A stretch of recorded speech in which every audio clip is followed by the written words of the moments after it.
abazali yilaba athanda ama-boyfriend, laba lala nama-boyfriend. Yinto engihlangabezile and yiyo into engenza ukuthi ngibe worried, yabona.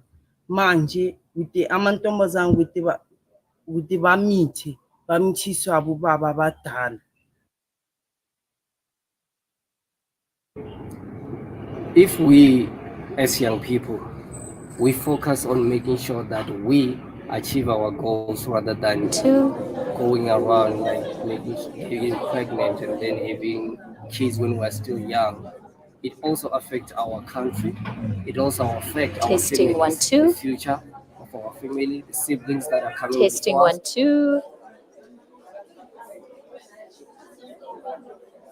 Most of the youngest youth, especially the young ones, the learners. Good evening, ladies and gentlemen. Up to your high This school. is just a quick announcement to say that we are going to be starting with our program shortly. Our program today is in hybrid format, so it's not just us in the room, but we also have plenty of guests that will be joining this conversation online. So just to be mindful of that. Of course, they will also be part of the conversation through the various platform communication chat groups that we have as a result of the program we're using to stream live. So we will be starting in about a minute. So everybody that needs to get settled, I'll just give about 45 more seconds for that, and then we'll officially kick it off.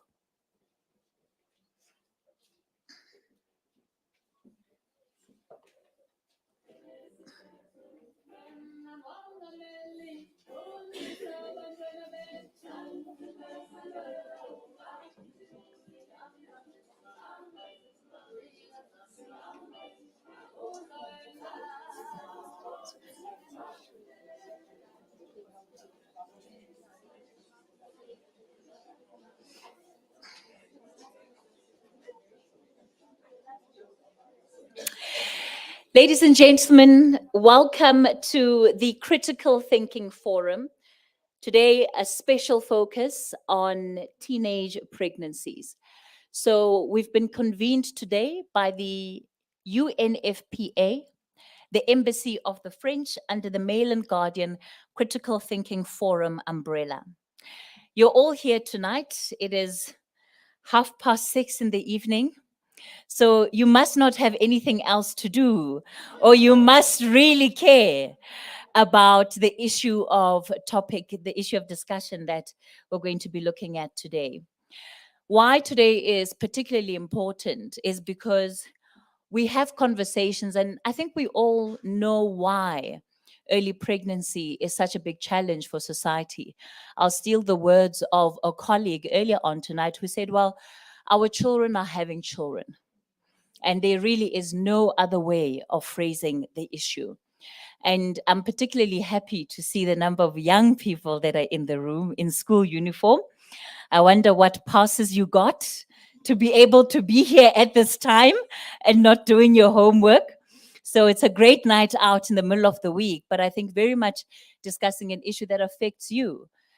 Too often we have conversations about children without them, and we impose what we believe the problems are, most importantly, what we think the solutions are. And in fact, they're the ones that could well help with telling us what exactly the issues they face are that are leading to this challenge. So what we all know is what a big challenge the issue of early pregnancy is, particularly for the SADC region. It not only has an impact on our societies, but it also has an impact on the ability of these young people to fully self-actualize and reach their full potential. The question we'll be dealing with is what is the effectiveness and the resourcing of interventions to prevent early pregnancies? So with all of the money that has been pumped into solutions, what has been the effectiveness of those solutions? What we will also have is the contribution of the Youth Advisory Panel members. They'll be giving their own feedback and contribution to this conversation. Those of you that are joining the conversation online, please pay attention to the announcements that are being made on the platform. They will give you direction in terms of how you can give your own questions and feedback. We'll not only hear from the Embassy of the French in terms of the study they've conducted, but later we'll also unpack it with a panel discussion. And hopefully what we will get out of that will also be a set of action items that we can walk away from this conversation with. The conveners have been very deliberate about getting the people who are in the room, because they know that you all have the opportunity and the ability to influence what is happening in the space. And then, of course, we will wrap it up. Before I go any further, maybe to officially welcome us, this is via video. I'm going to introduce Mr. Nelson Mufa, who is the UN Resident Coordinator. It is important that we all play our part. The UN, its partners, civil society activists, traditional and faith leaders, government and the private sector, and others really, play a part in preventing and responding to early and unintended pregnancies that really hold back largely girls who should really be completing their education and embracing entrepreneurship or jobs that help them really stand up and stand strong in life. So for me, it is important that the United Nations family, working with partners, is really working on the social and economic determinants, things that hold girls back, that expose them and make them vulnerable to early pregnancies, that also ensure that we can promote positive masculinity, because men have their role to play as well. And if you look at what schools need to do, we need safe schools, environment in and around schools. We need girls empowered and trained with skills for today and the future to be able to embrace opportunities that have to be offered to them. So working with everyone, we look forward to promoting this agenda, building on all the work we've been doing thus far. And through UNFPA, UNICEF, WHO, UNAIDS, UNDP, ILO, and UNESCO, as well as other parts of the UN system, and myself, the resident coordinator, we are committing to be working resolutely on this and other matters that empower young people, because they're not only the future of this country, but really are the present. Thank you so much. You can give a round of applause, don't be shy. Well, to add to the opening remarks tonight, I'm going to welcome onto stage next one of our other conveners, the Embassy of the French representative for South Africa, Lesotho, and Malawi, Ms. Cecilia Koch, who is the attaché for cooperation and development. Good evening.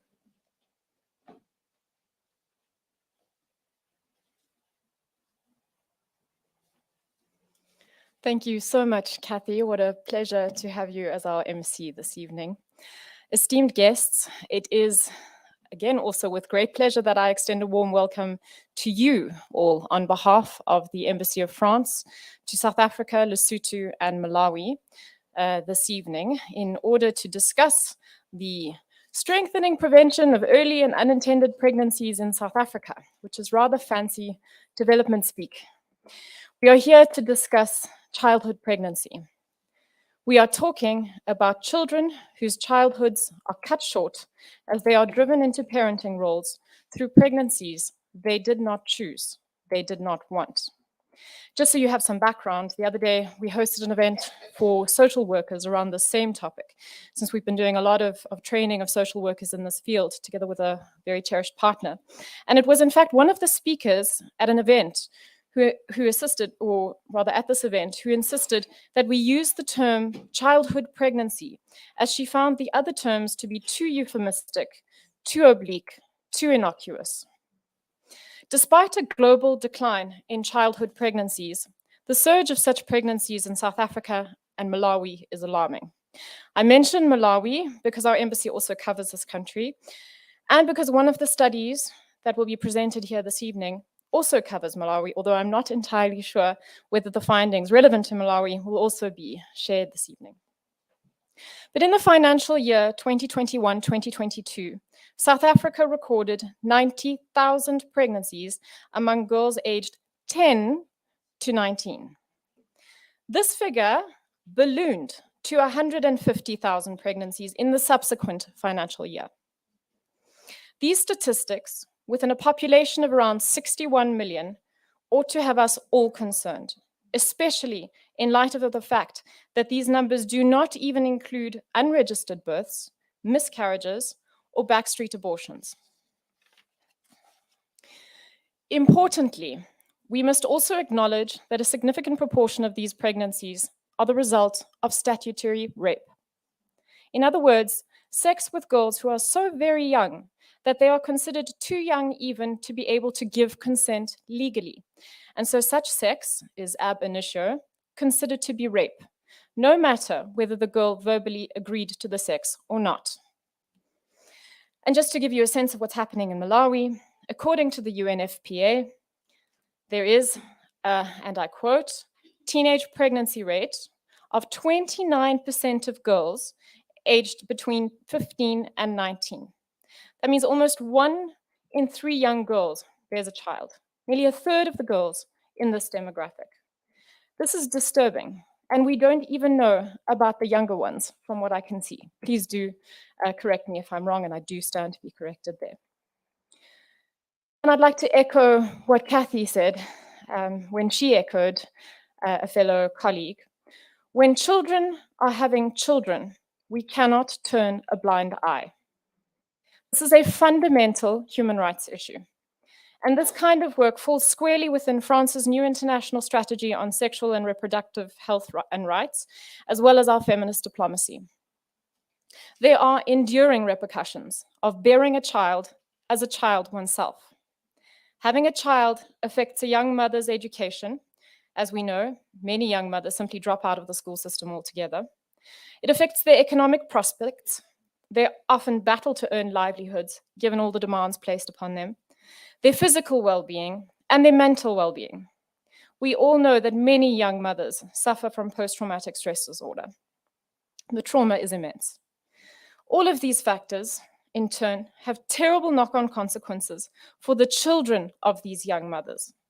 The challenges of childhood pregnancies and gender-based violence, which we know often go hand in hand, paint a stark picture of the obstacles that hinder the progress and well-being of our youth. In the face of these challenges, we, civil society, the media, the international community, and local government institutions, as in locally, as in South Africa, must stand together to promote, protect, and fulfill the rights of children. We must strive toward the realization of the specially enshrined rights of children in Section 28 of South Africa's Constitution, and all the other rights in the Bill of Rights too. In the end, though, we must all ask ourselves, why are we gathered here for this event? We always have to ask ourselves the question, in order to achieve what? What about the research papers? We hope, as the Embassy of France, that there will be impact, that the nature of these projects is such that they will have some effect that moves us toward the realization of children's rights. And I must say, I'm particularly interested to hear about the actual accessibility of oral contraceptives, so I'm really looking forward to information around that issue. The point is, we cannot afford to waste any opportunities we might have to advance this paramount cause. So let us seize the opportunity that we have before us today to engage in straightforward conversation, foster impactful partnerships, and chart a path toward a future in which every young person's autonomy, agency, safety are fortified. A future in which children can flourish, free from the burdens of childhood pregnancies. Thank you.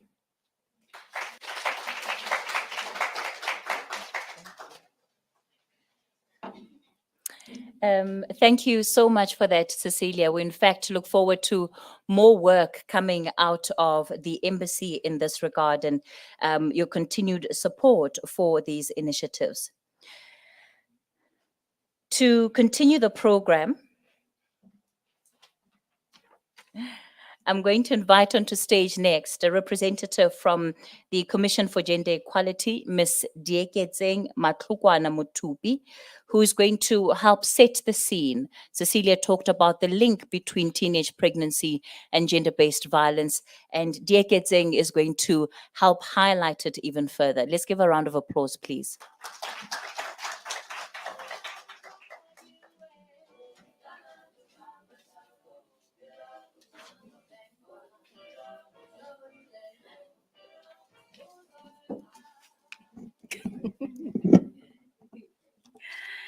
Good evening, ladies and gentlemen. My name is Diketse Mohlakwana Mutopi. I know that Kathy gave me only 5 minutes. I will try my best. I'm from the Commission, I'm a researcher from the Commission for Gender Equality. And our mandate is basically to ensure promotion of gender equality in the country.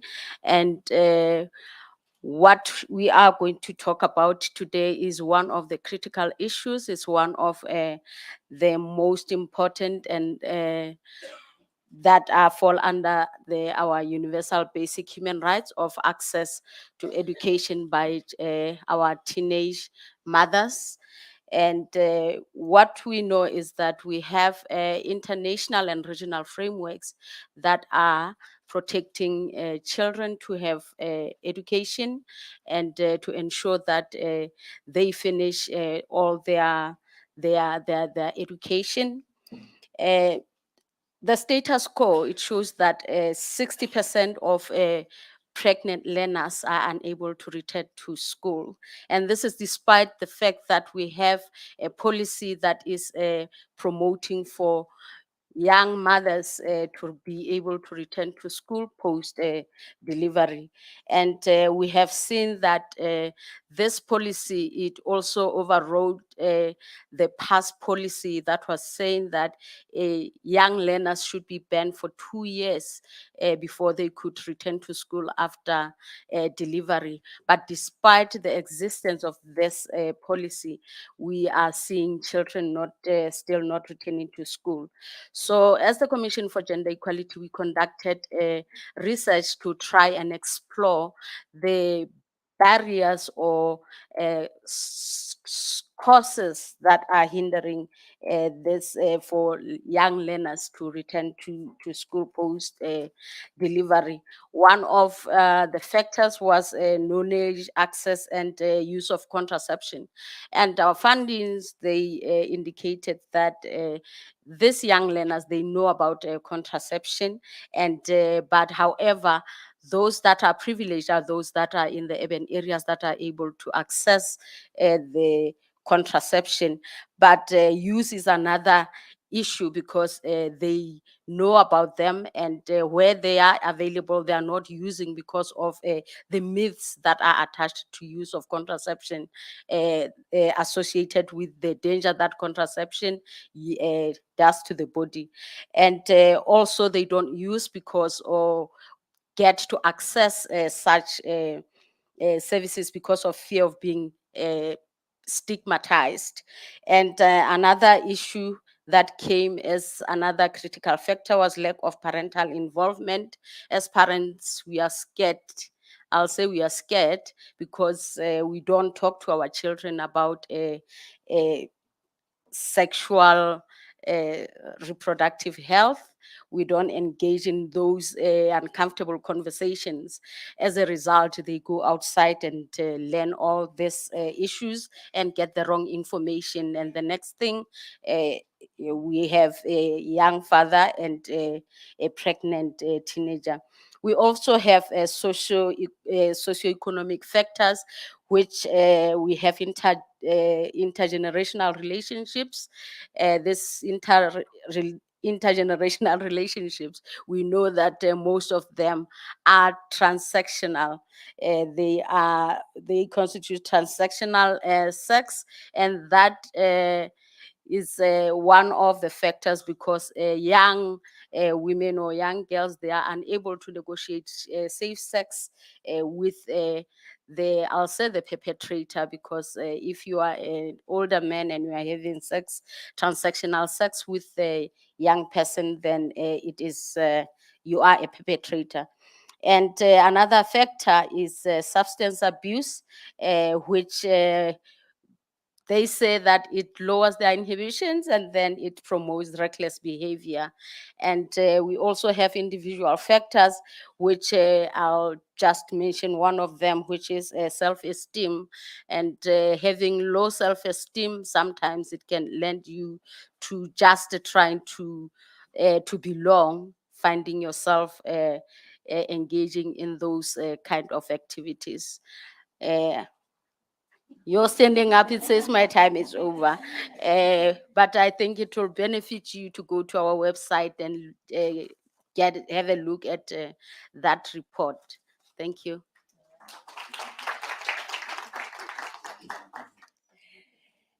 Thank you, Ms. Dieketseng.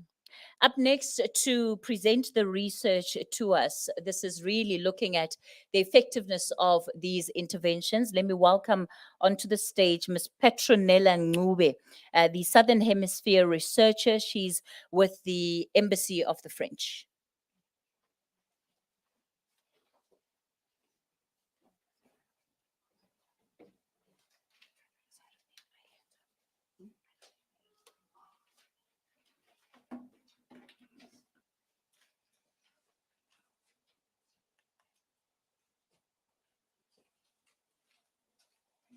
Good evening, everybody.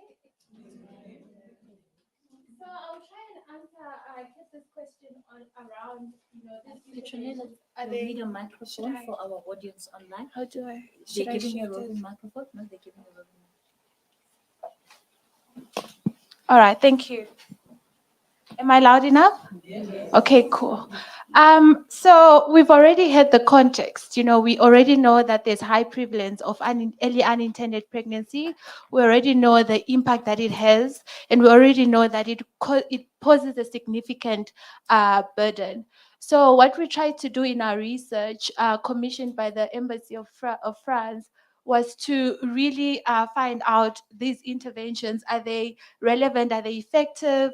Understanding the adequacy of these interventions, and also understanding the resourcing. Is it adequate? Where are the gaps? So we did an inventory of all the interventions in both South Africa and Malawi, but for the purposes of this presentation, I'm only going to talk about South Africa. So the selected programs for the in-depth review was Love Life, Partners in Sexual Health, Common Good Program, the Soul City Intervention for the Rise Women Clubs, and then the Department of Social Development, the Out of School Comprehensive Sexuality Education Program that also has intergenerational dialogue as well as a skills development component. Just an overview of those programs. I think you already know most of them. So they cover, more than 4 provinces, and they focus on economic empowerment, life skills, sexuality education, intergenerational dialogues, and they try to equip young people with job readiness as well. So this is a sample. I'm just gonna skip to that. And just to mention, one of the limitation is we're only able to cover one implementation site. So these findings might not be generous. So in terms of relevance, we try to find out what are the needs and challenges faced by young people and how do these programs try to address this.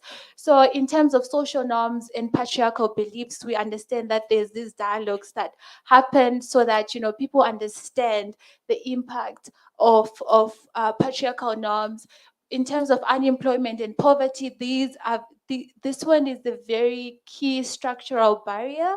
And in as much as there's been interventions around addressing unemployment and poverty through job readiness, skills development, and access to employment, such as the PSH, which employs the health promoters, there's still a need because the reach is not throughout, is not through all the provinces.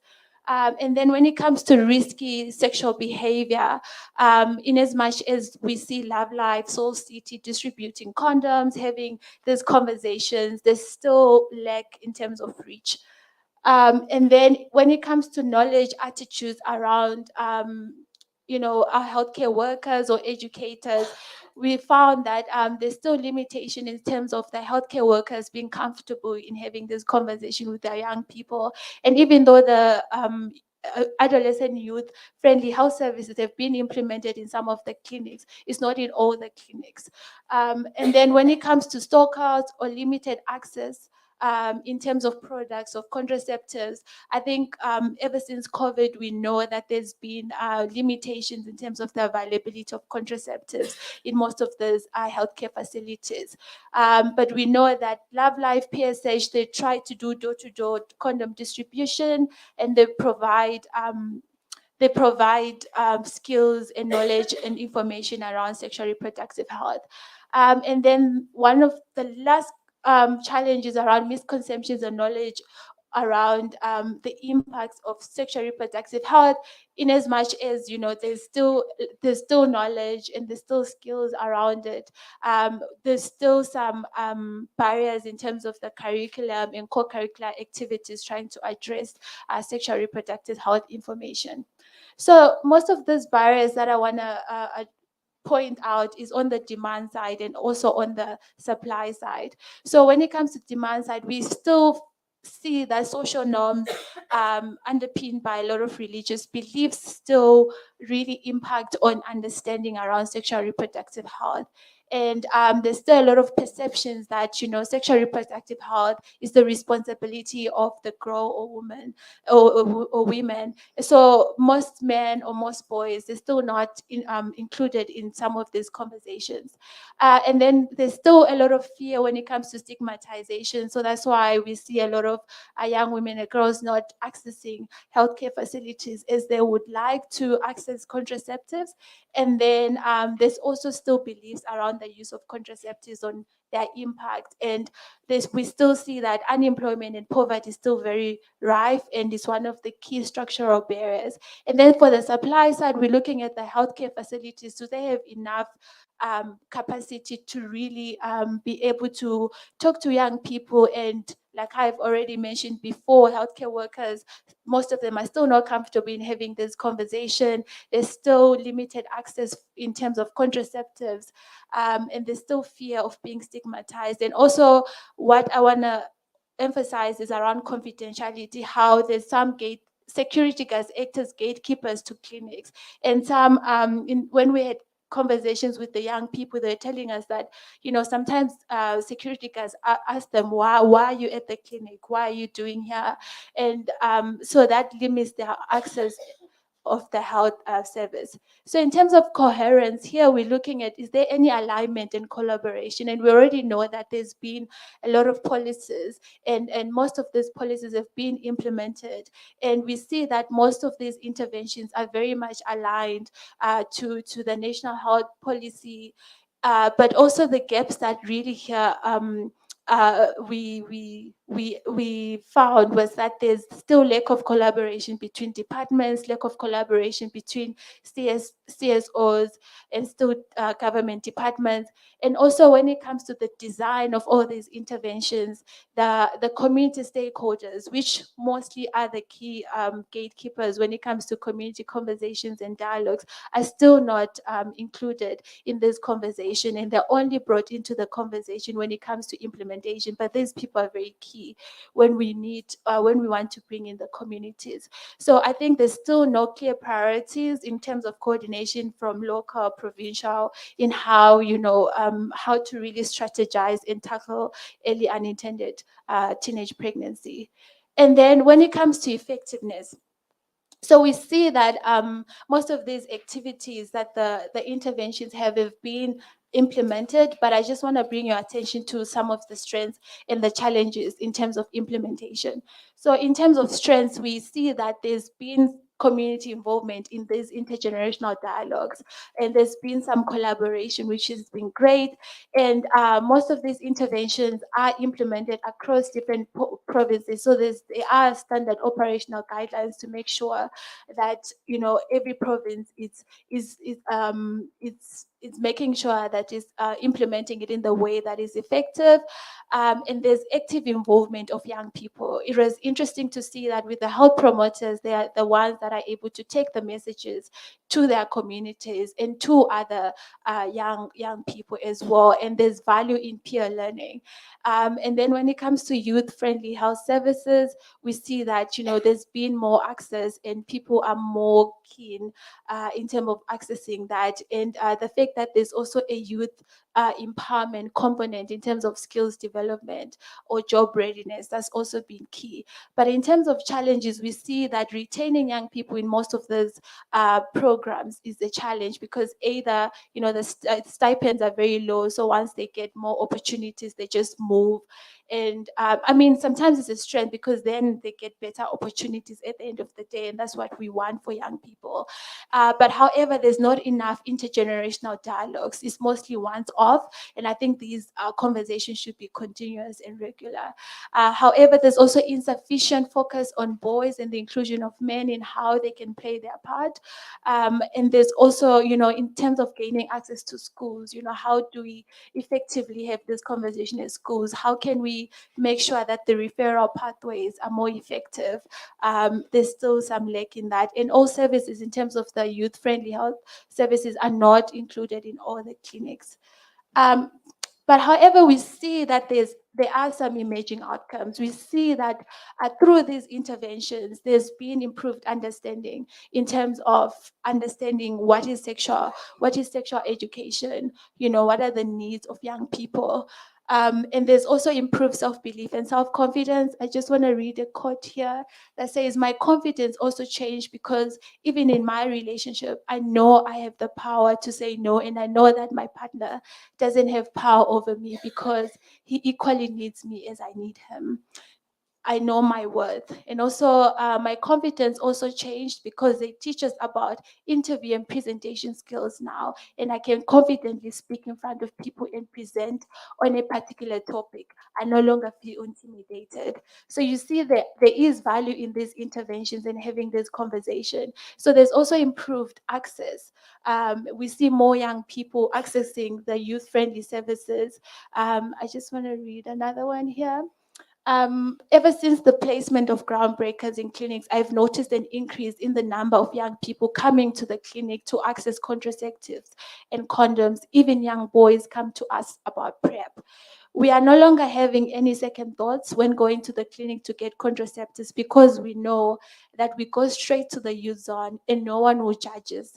Even if you want to terminate pregnancy, you meet a familiar face from Soul City that is welcoming. That is why young people are no longer afraid to access condoms at the clinics. So we see there are some emerging outcomes. But however, when it comes to impact, because this really wasn't the scope of the research, and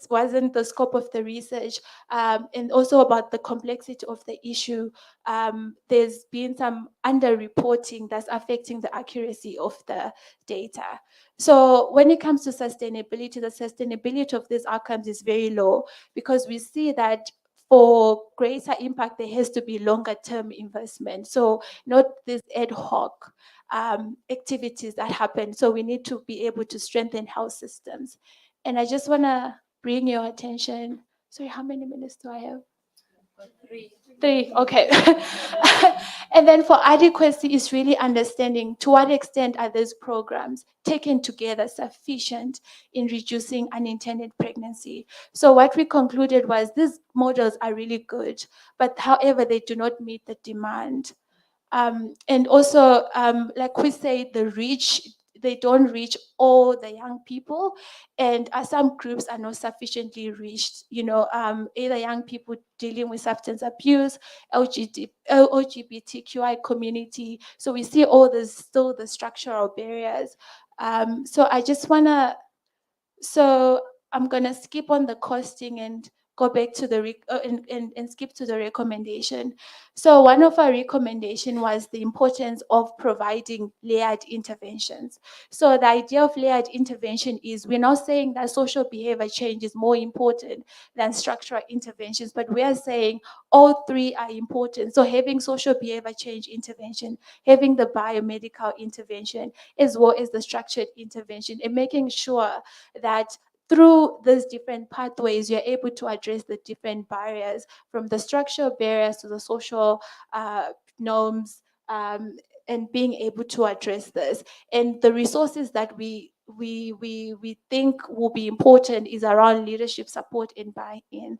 At the end of the day, we still need government if we need to ensure sustainability of this program. We still need adequate financial resources for longer term investment so that we actually see impact. There's still value in a results-based monitoring and evaluation data to evaluate what's working, what is not working, and how can we improve. But you can't do that if there's no existing monitoring and evaluation in place. And there has to be alignment with all the regional international frameworks, and having strong implementing partners. I think that's very key. So with these layered interventions, you're able to address making sure that the young people have access to the knowledge around comprehensive sexuality education. You're able to address the misconceptions through information, education, and communication. But you're also able to provide the youth-friendly health services in the clinics, and also making sure that you also include the economic empowerment programs, because we see that economic drivers they impede on young people, and they promote risky sexual behavior.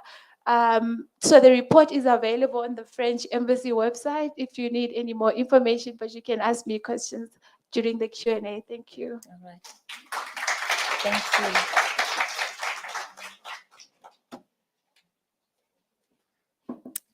Thank you so much, Petronella, for that comprehensive and quite summarized feedback of your research.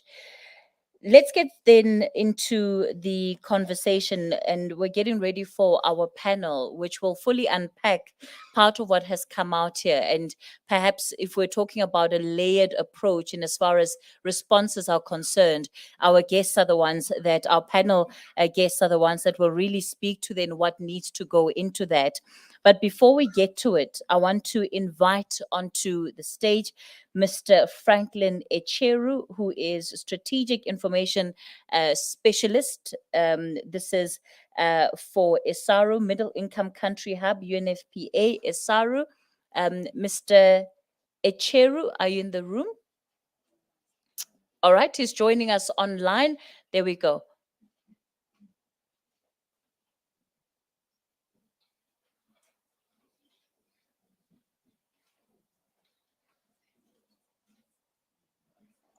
Okay.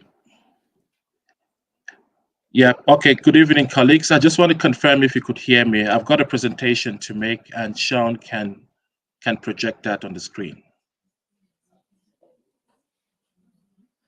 All right, Mr. Echeru, please indicate if you're able to hear us loud and clear. We can see you in our picture on the screen here at the Mandela Foundation.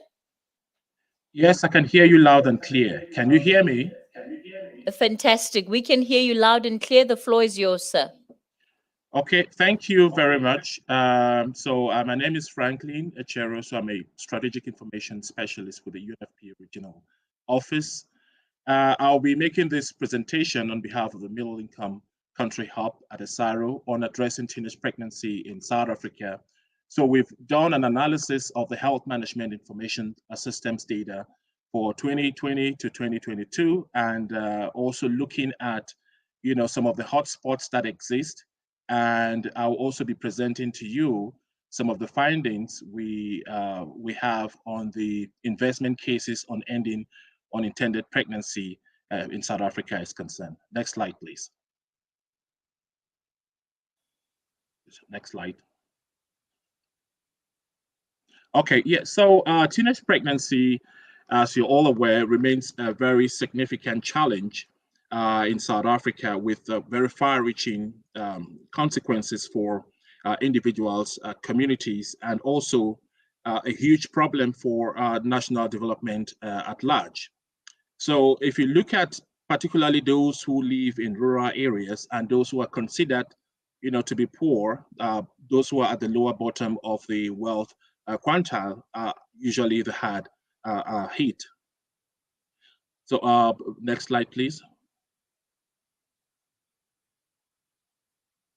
So in terms of the methods that we use for this analysis, so suffice to say that South Africa has adopted the World Health Organization's indicator of births to adolescent girls 15 to 19, which serves as a proxy for teenage pregnancy. And South Africa also, monitors teenage pregnancy for age group, 10 to 14 as well. So the data that we used for this analysis were gotten from the District Health Information Software, which is a public sector-based data. And we also used population-based data from Stats SA, which is a media population, which corresponds to the various age group of adolescent girls 10 to 14 and 15 to 49 as well. So So using the numerators from the demographic, from the DHIS, and the denominators from Stats SA, we're able to compute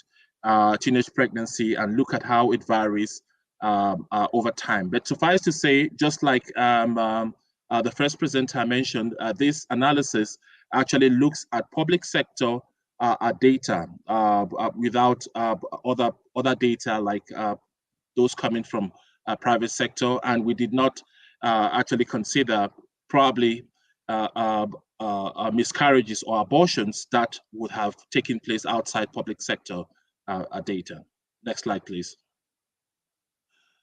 So in terms of the result over the 3-year period between 2020 and 2022, it was noteworthy to mention that there has been a rise in abortions or terminations of pregnancy amongst adolescent girls aged 10 to 19 in South Africa's public sector, which has increased by 31% between 2020 and 2022. So pregnancy and delivery rates has seen actually a minimal decline between 2020 and 2022. That's from 29.3% per thousand to 28.5.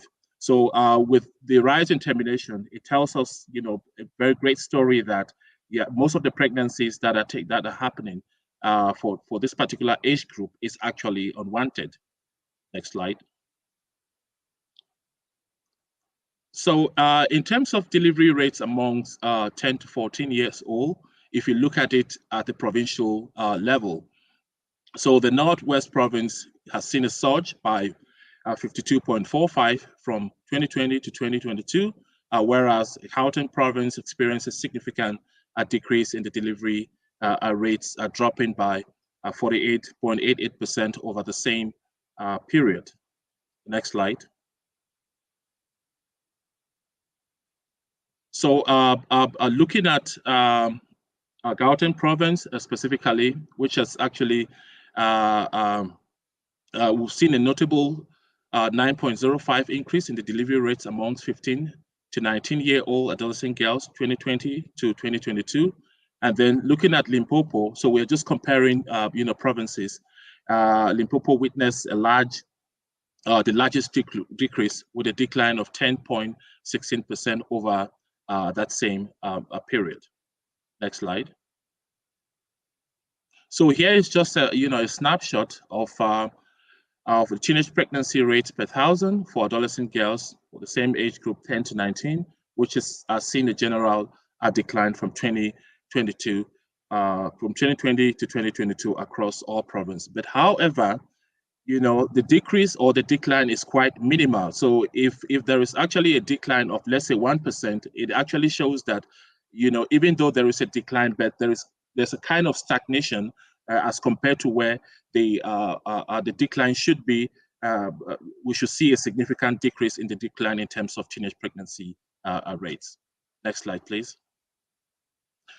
So here is a visualization of the teenage pregnancy at the district level. So one of the key challenges that government do face, is that particularly, those who are actually implementing programs to end unintended pregnancy, is that most of the time we do not have a clear picture of what the teenage pregnancy is at the very lowest level. So in 2020, the highest number of births and abortions or terminations of teenage pregnancies were recorded in the eastern and northern districts of South Africa, as well as the Gauteng province. The next slide.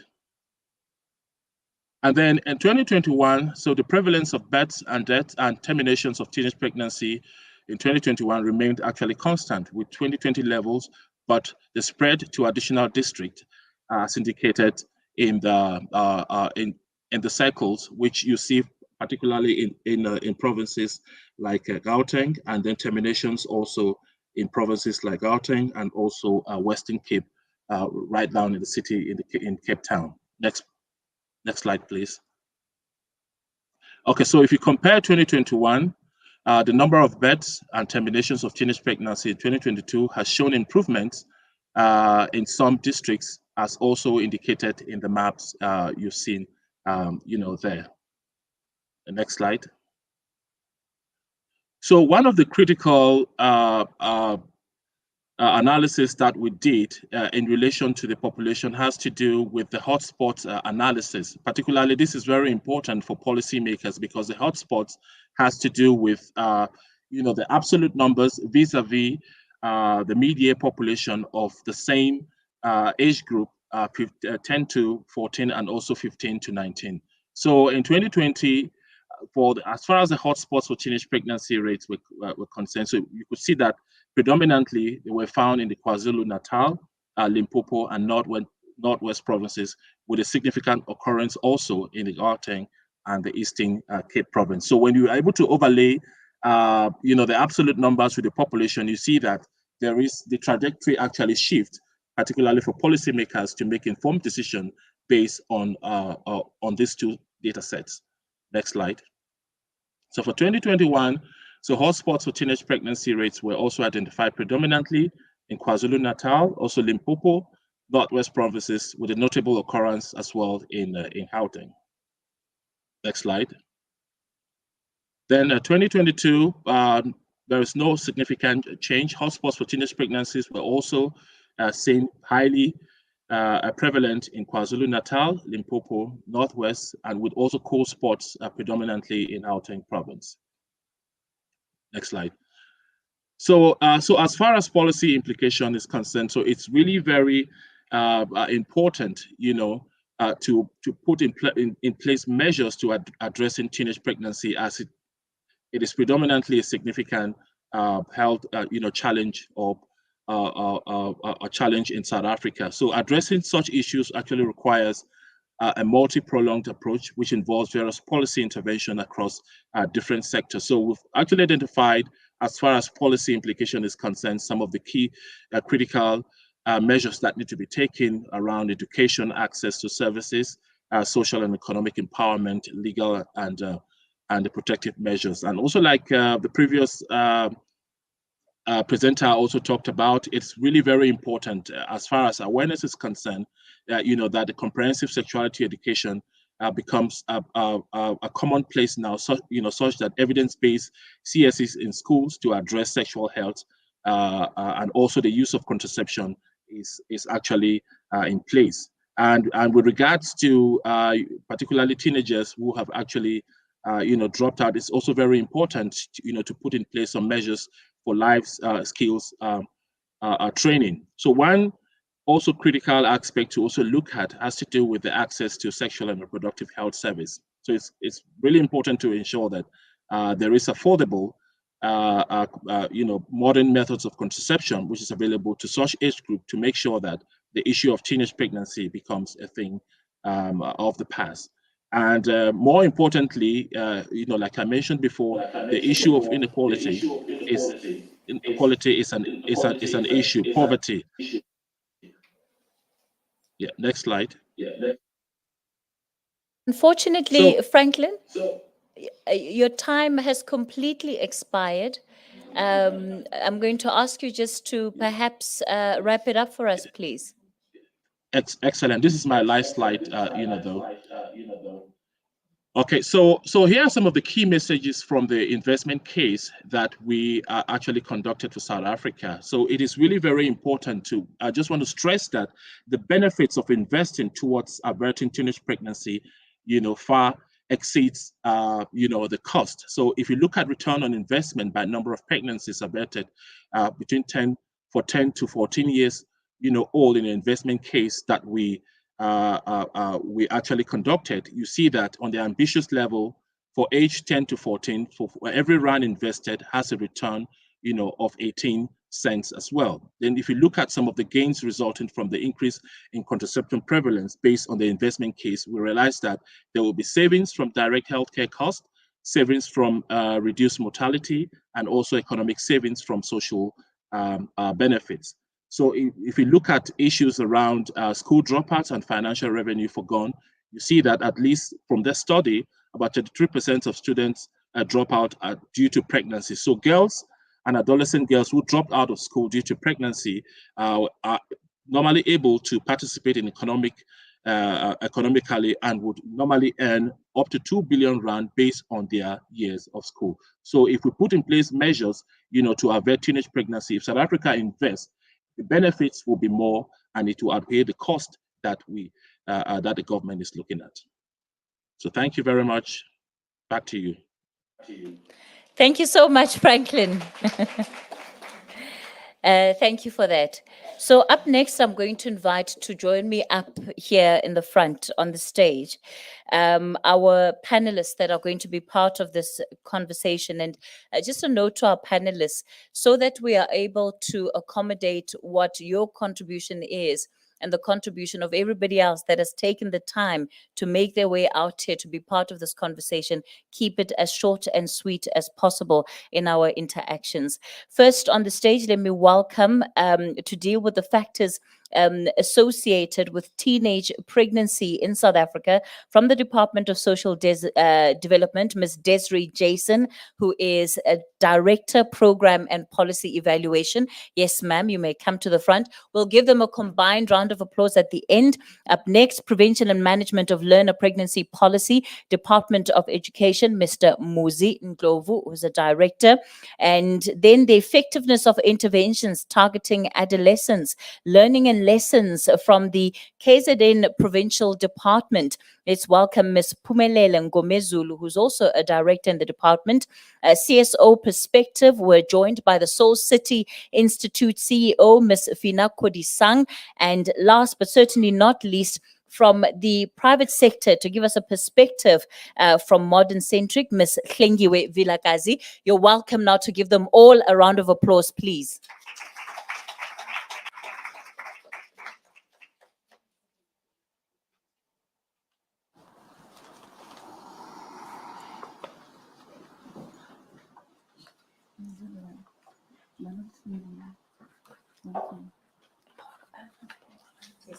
Two. All right, there we go. Thank you so much.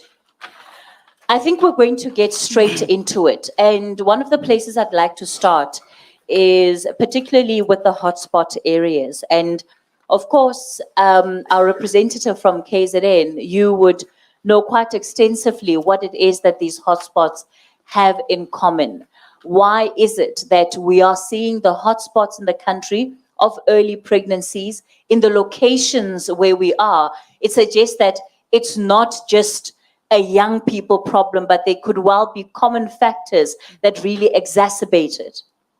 Okay, thank you very much. I think the one link or a thread that makes these three provinces a hotspot, it's the triple challenges that we are constantly trying to address as a country. That is your inequality, that is unemployment and poverty. And I'm saying inequality because in KwaZulu-Natal, we're still pretty much a very patriarchal society. Men still play quite a critical role, even in relationships. They determine whether or not what contraceptives a woman should be using. And men are going to complain about you using an oral contraceptive and how it makes them feel when you are interacting sexually. So those are some of the inequalities that we see. But number two, it's unemployment, in that young people who are unemployed, there's quite a lot of unemployed graduates and lack of programming that is now taking them from one entity, from one area to the next. We need to see how we can bring on board the creative and cultural industry to actually try and make sure that these young people are active at all times. Poverty is what drives our young people in most instances to engaging in sexual intercourse and interrelationships, because they want to feel relevant in society.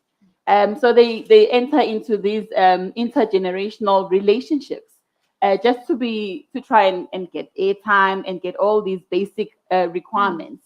But moreover, we are seeing that there should actually be more involvement of parents. And I know that there's quite a lot of programs that we're seeing in our schools.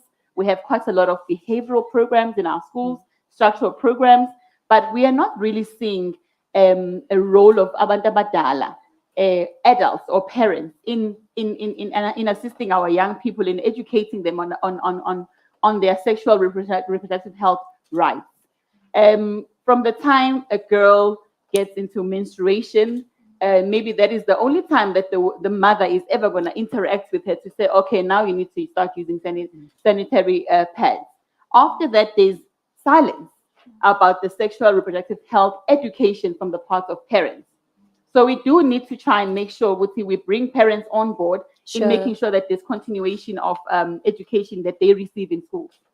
Fina, we've heard about patriarchy, we've heard about religious practices that then become harmful in the context of the conversation that we're having. And Pumelele has now also touched on the issue of unemployment and just the impact that could have.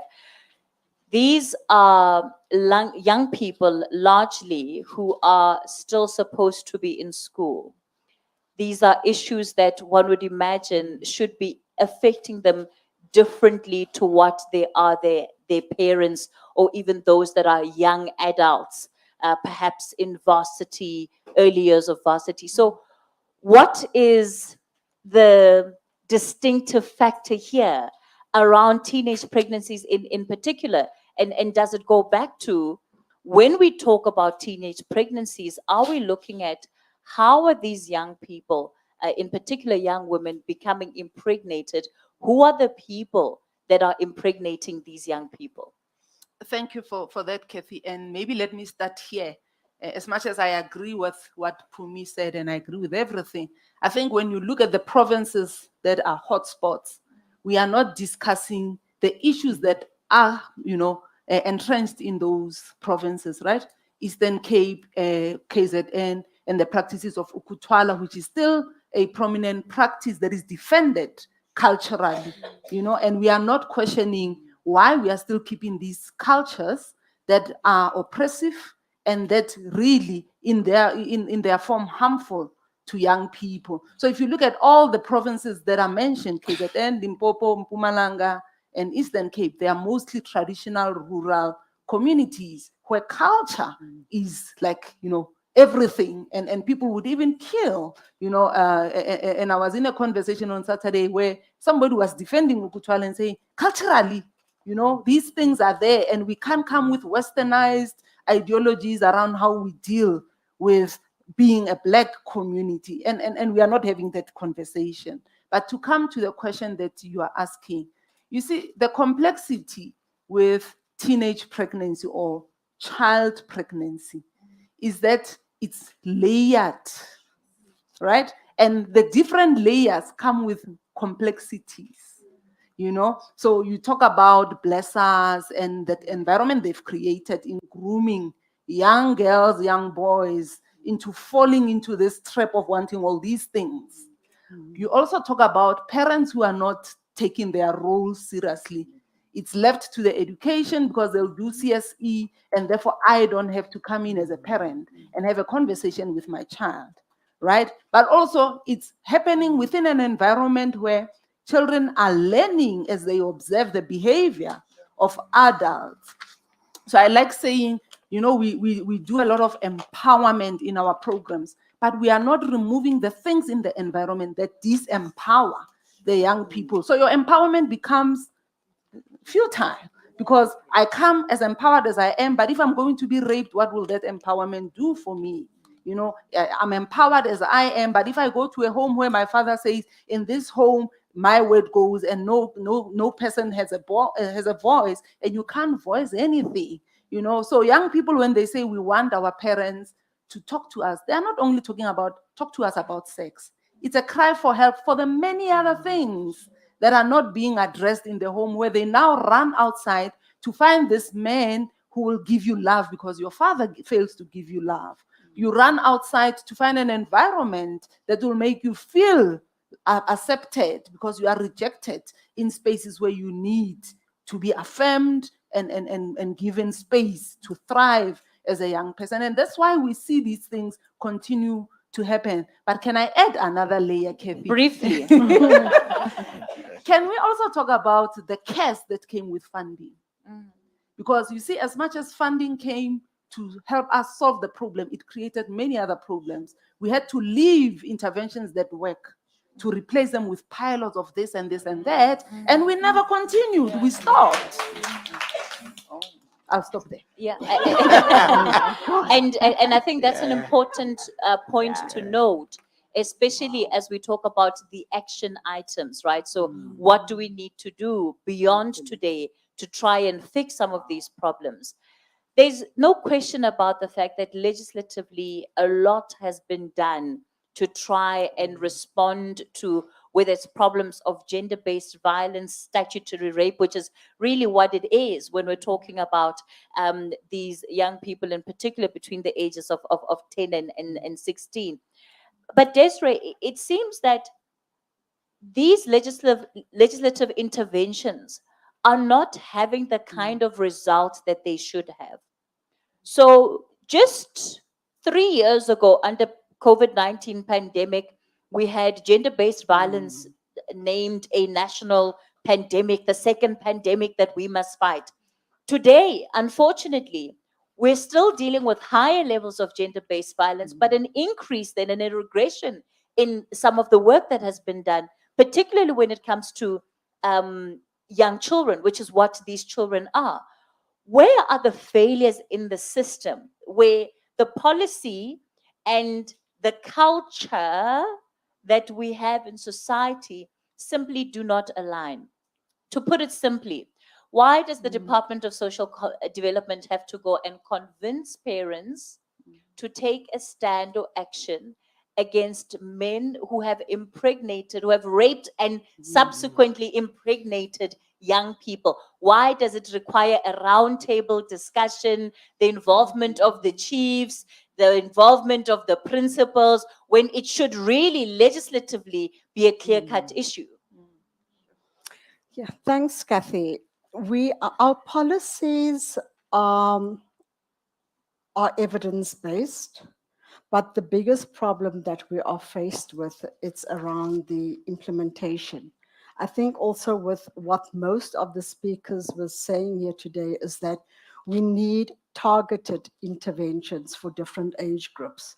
We can see the challenges of we've got these behavioral change programs, we've got YOLO, you only live once, we've got CHOMI, but yet we are looking at a cohort from the ages of 10 to 19, and we can clearly see that we need to have a different approach to these policies and these interventions.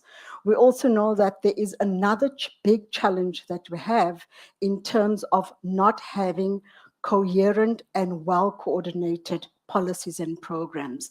There are interventions for older persons, there's interventions for youth. We've got this problem now of teenage pregnancy, but there is no central holding center within government to say that who is going to be responsible and who's going to design specific interventions for teenagers, and how are we going to look at the problem of the provincial standardization of implementation. I think we've seen the data showing us that some provinces implementation is very different in the way that other provinces would implement. And you'd see there is also the rural issues that we have within the country. So the one big other problem that we also do have, it's around planning. Our planning and our budgeting.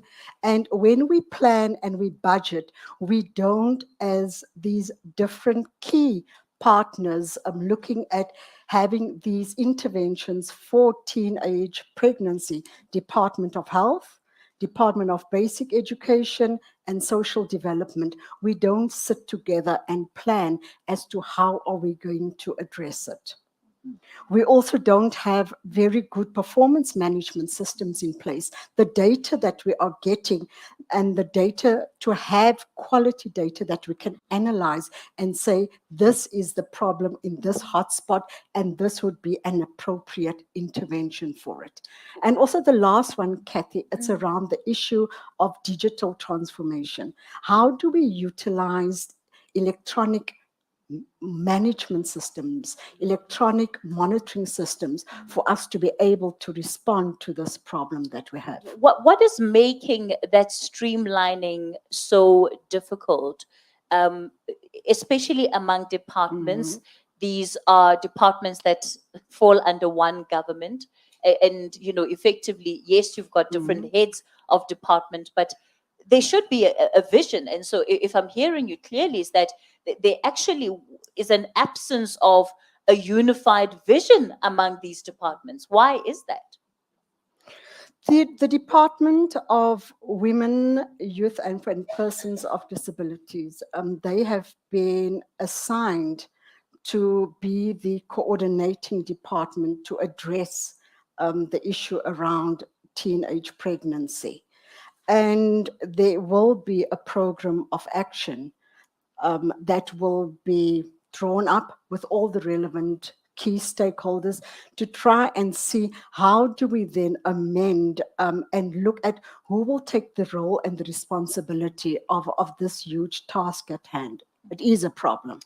So, Mr. Ngube, while there is perhaps the discussion of who then centrally must play a role, the education department cannot avoid the role.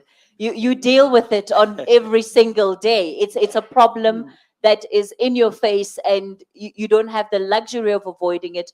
But I wonder then the extent, if we're to go back to what Fina said and talking about empowerment, the extent to which you as a department feel enabled and empowered to be able to respond to the challenges that you're seeing in your schools, because these are young people who are in your schools, but these are also adults that interact with your schools, because these blessers are waiting outside of your schools. Yeah. No, thanks, Petronella, and thanks to the panelists. You see, as the presentations were flowing, I was, as Fina indicated, to say it is said to be the Department of Basic Education, because after all is said and done, you have to deal with this learner who sits in front of you. However, from my perspective is that complaining will not even help any of us. We have to deal with the challenge that we face. However, it is very critical for us to understand our different roles that we need to play, because sometimes we mix roles and we start to try to do everything and end up achieving nothing. So, as you rightly indicated earlier, to say, you see, having a policy does not translate to implementation. We have learned that as a Department of Basic Education. In 2021, we launched the policy on the prevention and management of learner pregnancy in the Northwest. And in 2021 to 22, we orientated all our provincial officials on the policy. However, we still face challenges when it comes to examination time, when we had calls from parents that learners were excluded from writing exams because of pregnancy. However, it was startling for us as a department to learn that in some cases, it was not even the school community that was not preventing learners. It was the chiefs. It was a decision that was taken in a community to say any pregnant learner will not go to school. And we had to intervene. And the worst was when a parent said to a child, you have decided to be an adult, so stay away from school, where we had to intervene. However, not all is lost, because since we launched the policy, we have seen a decline in those incidences. However, as a department, we realized to say we have to take it a step further, where we are now developing guidelines for the implementation of that policy, to say just equip learners, because you see, as education, our interest is to ensure that we retain learners. However, let me also reflect on how the policy came into place. It was a court order which challenged the 1999 policy, which denied the learners the right to education because of pregnancy. So that is how the policy. So defending the right of a learner during pregnancy is very critical. However, you also need to equip the school community as to how do they deal with pregnancy should it occur. I've seen many of the presentation, as we were indicating the alignment. We have a very vibrant and successful comprehensive sexuality education that is happening as a prevention measure in school. However, when we have a comprehensive sexuality education out of school, is that aligned? Are we supplementing and complementing each other? Is the messaging building on what is taught in the classroom? Because that is scientifically accurate and evidence-based. So lastly, just to indicate, to say, we have also developed a roadmap with these guidelines that will be coming, that will be guiding to say what teachers should do if a learner comes, because also the reporting or disclosure of pregnancy is still a very big problem. Learners don't disclose, parents and guardians don't disclose when learners, we discover later that the learner is pregnant. But we say when we realize that what the teacher should do, and we also have protocol to say, because for us as a sector, we are very concerned when 10-year to 14-year-old are reported to be pregnant, because it is very clear that it's statutory rape. Sure. However, we say our teachers and our principals should definitely report those. But we also have policies that deal with teachers who impregnate learners. Thank you. In as far as the private sector is concerned, I don't want to sweep over the comment that Fina made earlier, and that is really that projects follow the funding, right? And because NGOs are also in a quest for survival, they also change and adapt their program so that they can be funded. And yet, sometimes that's part of the reason why these interventions are missing the mark. Kathy, we know that it takes a village to raise a child, but just in general, just now, social media is raising our children. Blessers are raising our children, and I think bottom line for the private sector is that we need to educate the girl child. We need to protect the girl child policy, and not just by drafting the policy. I think it's been mentioned a number of times now, but we need to actually implement the policies, which is where we lack. Now, in terms of the private sector, what we need to foster is the strategic relationships and partnerships in order to be able to win. But now we've got issues of policy. Who drives the policies? What's the role? Now, from our point of view, I think, when it comes to such matters, we had Triple BE. Now, Triple B is supposed to drive transformation. We're supposed to see the change and make an impact in people's lives.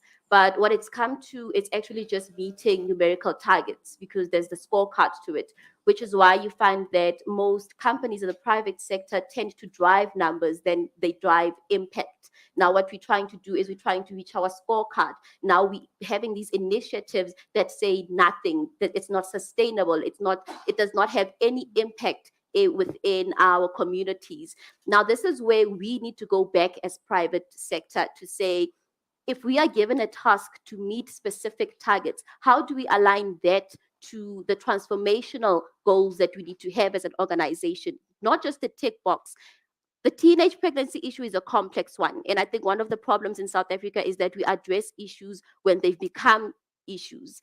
We need to be addressing such matters at the root causes, like it's been mentioned. There's cultural situations that result in kids, in children falling pregnant while underage. There's this, there's that. Now, how do we address those issues while in the meantime trying to address the current ones that are already ongoing? You know, from the private sector point of view, there's a lot that we can do in terms of educating the girl child, but we're going to need assistance in terms of tapping into the social side of things, tapping into the mental wellness side of things. We talk about mental wellness, but do we actually share it amongst our own learners? You understand, there's diversity, there's equity, there's inclusion. If we still have 60% of girls who are unable to go back to school because after pregnancy, what does that say? Are we actually doing the actual teaching in classes? What about inclusion where that is concerned?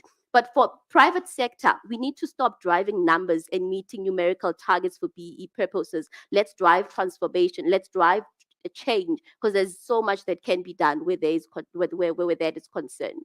Thanks for that contribution, Tlengiwe. I'm going to move over to our guests in the hall. One of the things that's on my mind is really, what difference would it make if our interventions were focused on the environment in which young girls find themselves in? Because yes, it's great to empower young girls to say, you know, these are the steps or the actions you can take, but as long as the environment is not changing, it means that they're still susceptible. It means that they're still vulnerable to those factors.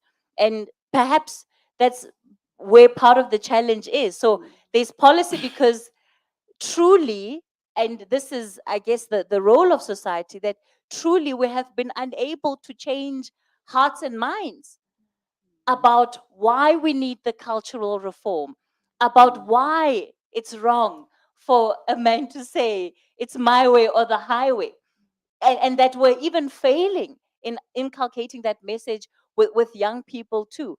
That's just one of the things that's on my mind. But I'm going to come to the floor and take contributions from our panelists. Okay, so where should I start? Okay, I'm going to start in the front. So many hands. I know, the whole room just suddenly went up. Okay, so just hang on. So before Online, right? before then I take the contributions. Before I take the contributions, I'm going to work my way from the front to the back. So I've noticed some of the hands that are up. I'm going to come back to you. First, what I want to do is I want to hear from our youth advisory panel, right? Because they have been listening to this conversation. They've read the research, but these are also young people that both of them are really intelligent, doing their masters on issues affecting young people, in particular when it comes to pregnancies, early pregnancies, and also gender-based violence. So, Gugu, I'm going to give you an opportunity to speak first, and then of course your colleague will follow suit. Yeah, you better press that start timer, go. Start. Thank Please you. allow me 2 minutes to change your perspective and give you theory. Prof. Kola speaks about the unrapeable black body.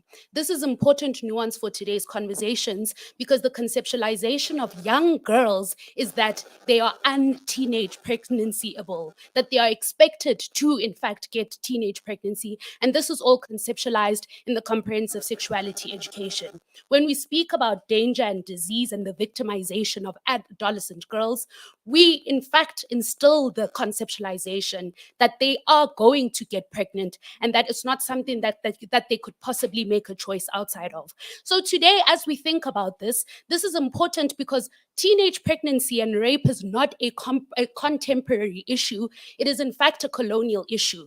And so as we speak about it and we theorize, it is important that we decolonize our thoughts and use decoloniality in everything that we speak of. Young girls aren't supposed to be getting pregnant, but our grandparents were getting pregnant. And so it's a systemic issue. And when we start to deal with systemic issues with interventions and programs, we have a big issue, because the issue is not that girls are being raped by blessers, it's that blessers feel very entitled over girls' bodies because these bodies are in fact unrapeable, and these bodies are in fact sexual objects because of the historical gendered archives, because of the colonial times. This is important theory, and it is often disregarded in a lot of conversations that I had.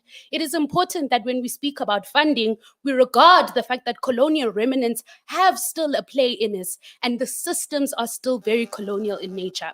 And so unfortunately, the girl child will remain to get pregnant because we're not speaking about the specific girl child that is getting pregnant. It is indeed a Black girl that stays in the township, that doesn't have access to education, that doesn't have access to speaking the English that I'm speaking today. And so when we speak about the digital transformation, it's very much in a vacuum, and a lot of these conversations exist in a vacuum. So today I urge you to reconceptualize how you think of adolescent girls, because they have a huge responsibility placed on them to not fall pregnant, to stay away from danger.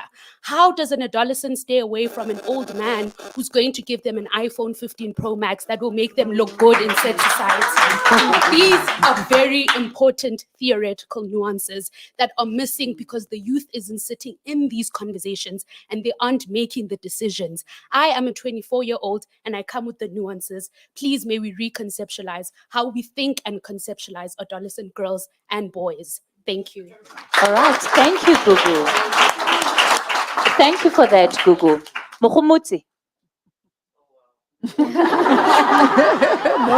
Honestly, I don't know what to say. So I'll be really quite short. Gugu said a lot. So I've been looking at the online thing and everyone is asking about the teenage fathers. Who are they? Where are they? So as we engage in the critical discourse today, it is very imperative that we look beyond the conventional narrative or the traditional perspective that overlook teenage fathers. While teenage pregnancy has been historically linked to girls, like Gugu said, we need to ask ourselves, or we need to create discourse that really locate boys, because if we don't locate them, we are perpetuating gender stereotypes. And most importantly, we are failing to address the holistic complexities of adolescent sexual and reproductive health. So by acknowledging and understanding the experiences of teenage fathers, we are able to foster a more inclusive and effective strategies for prevention, support, and education. So today's discussion, I really hope it sparks the importance of including teenage fathers, of including boys in the dialogue surrounding teenage pregnancy, advocating for comprehensive approach that empowers all adolescents, because on the online people speak about intersectionality. So it shows us how important we need to have an intersectional approach, because the more we focus on the teenage girls, we are forgetting the people who are making these young girls pregnant. So my question is really open-ended to the panel. Given the intersectionality of factors contributing to teenage pregnancy, how can multi-sectoral approaches be strengthened to create a holistic approach to addressing this issue? Thank you so much. Thank you so much. Yeah, we're ready for them to lead, right? Yeah, our time is up. It's fine. Gugu Mukhumuti, you can take over. Thank you so much for those contributions. And in fact, when you talk about teenage boys, just to your point, Mukhumuti, it's, you know, the young girls in uniform predominantly that are here tonight. And again, the burden that we're placing on young girls to find a solution to this problem perhaps is part of the problem that we have, part of the reason why we're not seeing the progress we need to. I'm going to ask my panelists, please note these questions. I'm going to go to the floor and take perhaps 2 rounds of questions. We'll see how it goes. Please, everybody that's on the floor, keep your questions short to the point. You can introduce yourself and perhaps even the organization that you represent. I've got my phone next to me. It has a timer. I start it every time you speak, and I will literally be giving each of you 45 seconds to make your contribution. I'm starting from the front, working my way back. So yes, I see the hand in the back, sir, but I'm going to come to you in the second round of this discussion. Yes, ma'am. I'm testing. Can you hear me? I'm Gutando. I'm from Children of Success. I've got a remark, then a question, or rather a comment, nuances like Kuku said. Unfortunately, children of success, teenage pregnancy is one thing that we can't legislate through. As South Africa, we're very good at legislating through stuff, but this issue we can't. My comment is to Ubaba from the Department of Education, right?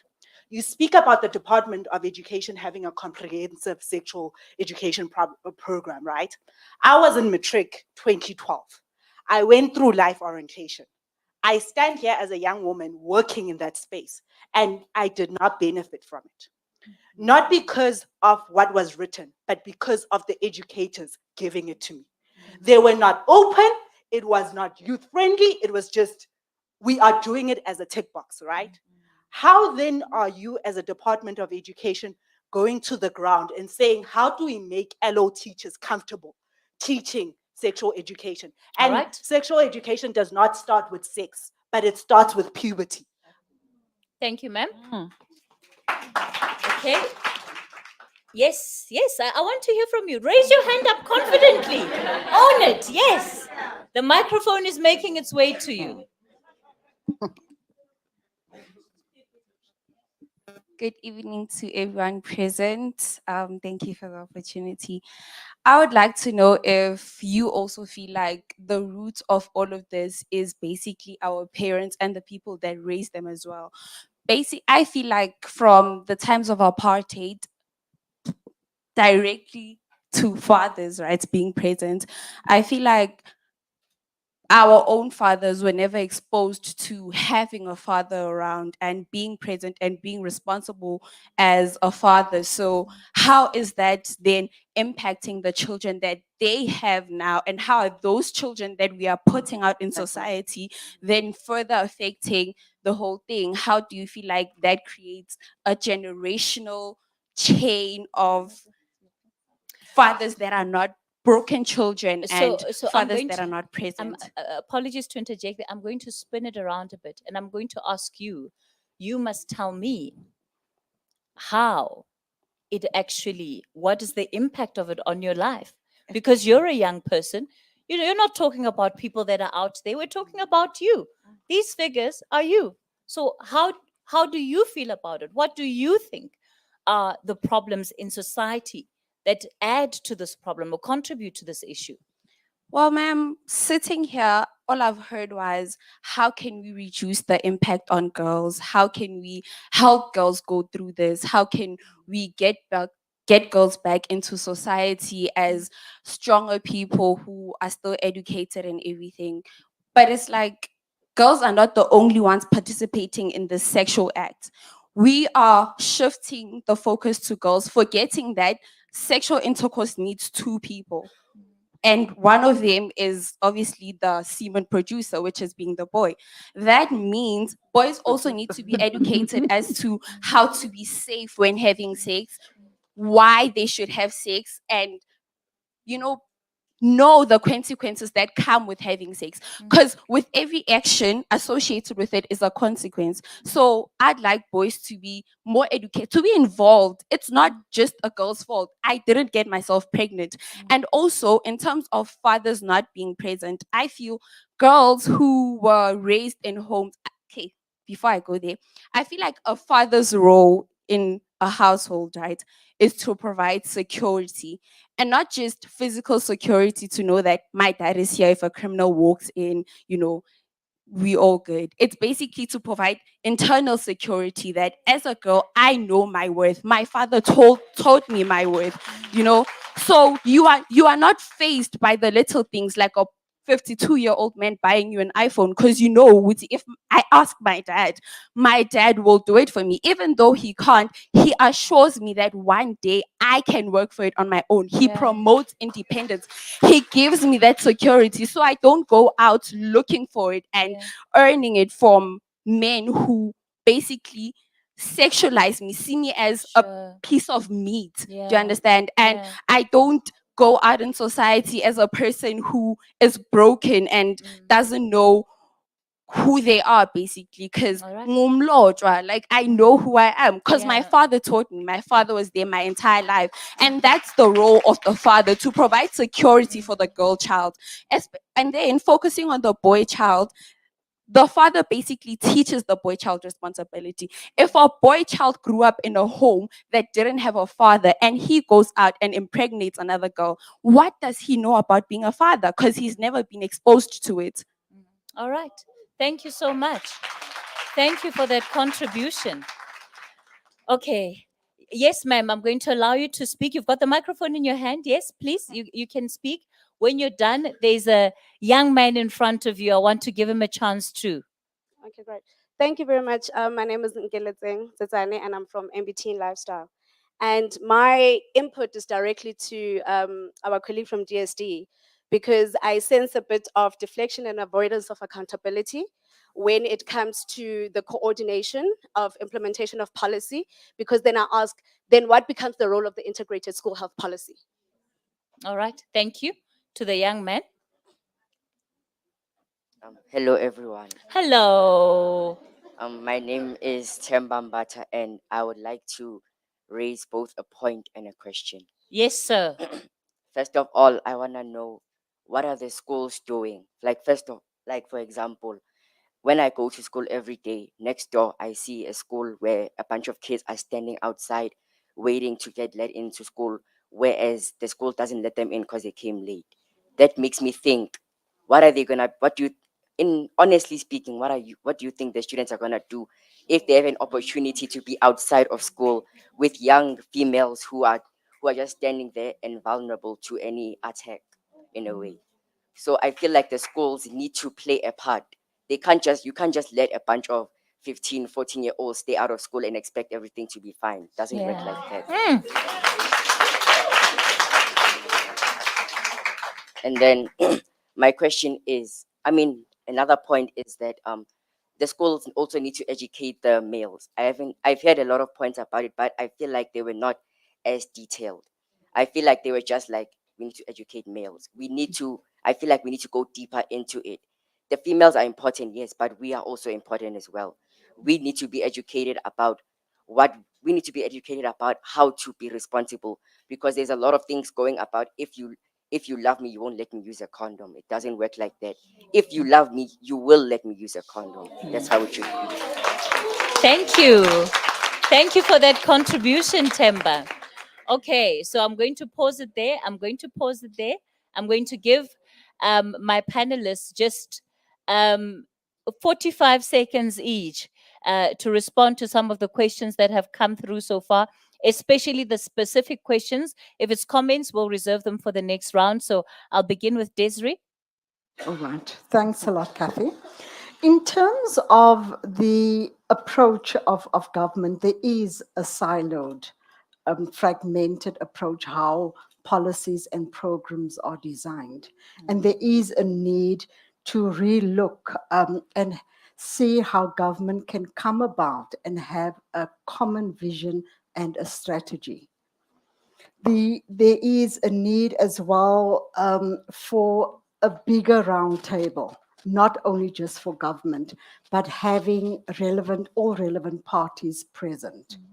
And the biggest problem with the integrated school health program is that at a national level, there is coordination, but we all know that implementation happens at a provincial level and lower down. And that is where there is no engagement, there is poor coordination. Thanks. All right, thank you for that. Yes, sir. Mr. Ndlovu? No, thank you.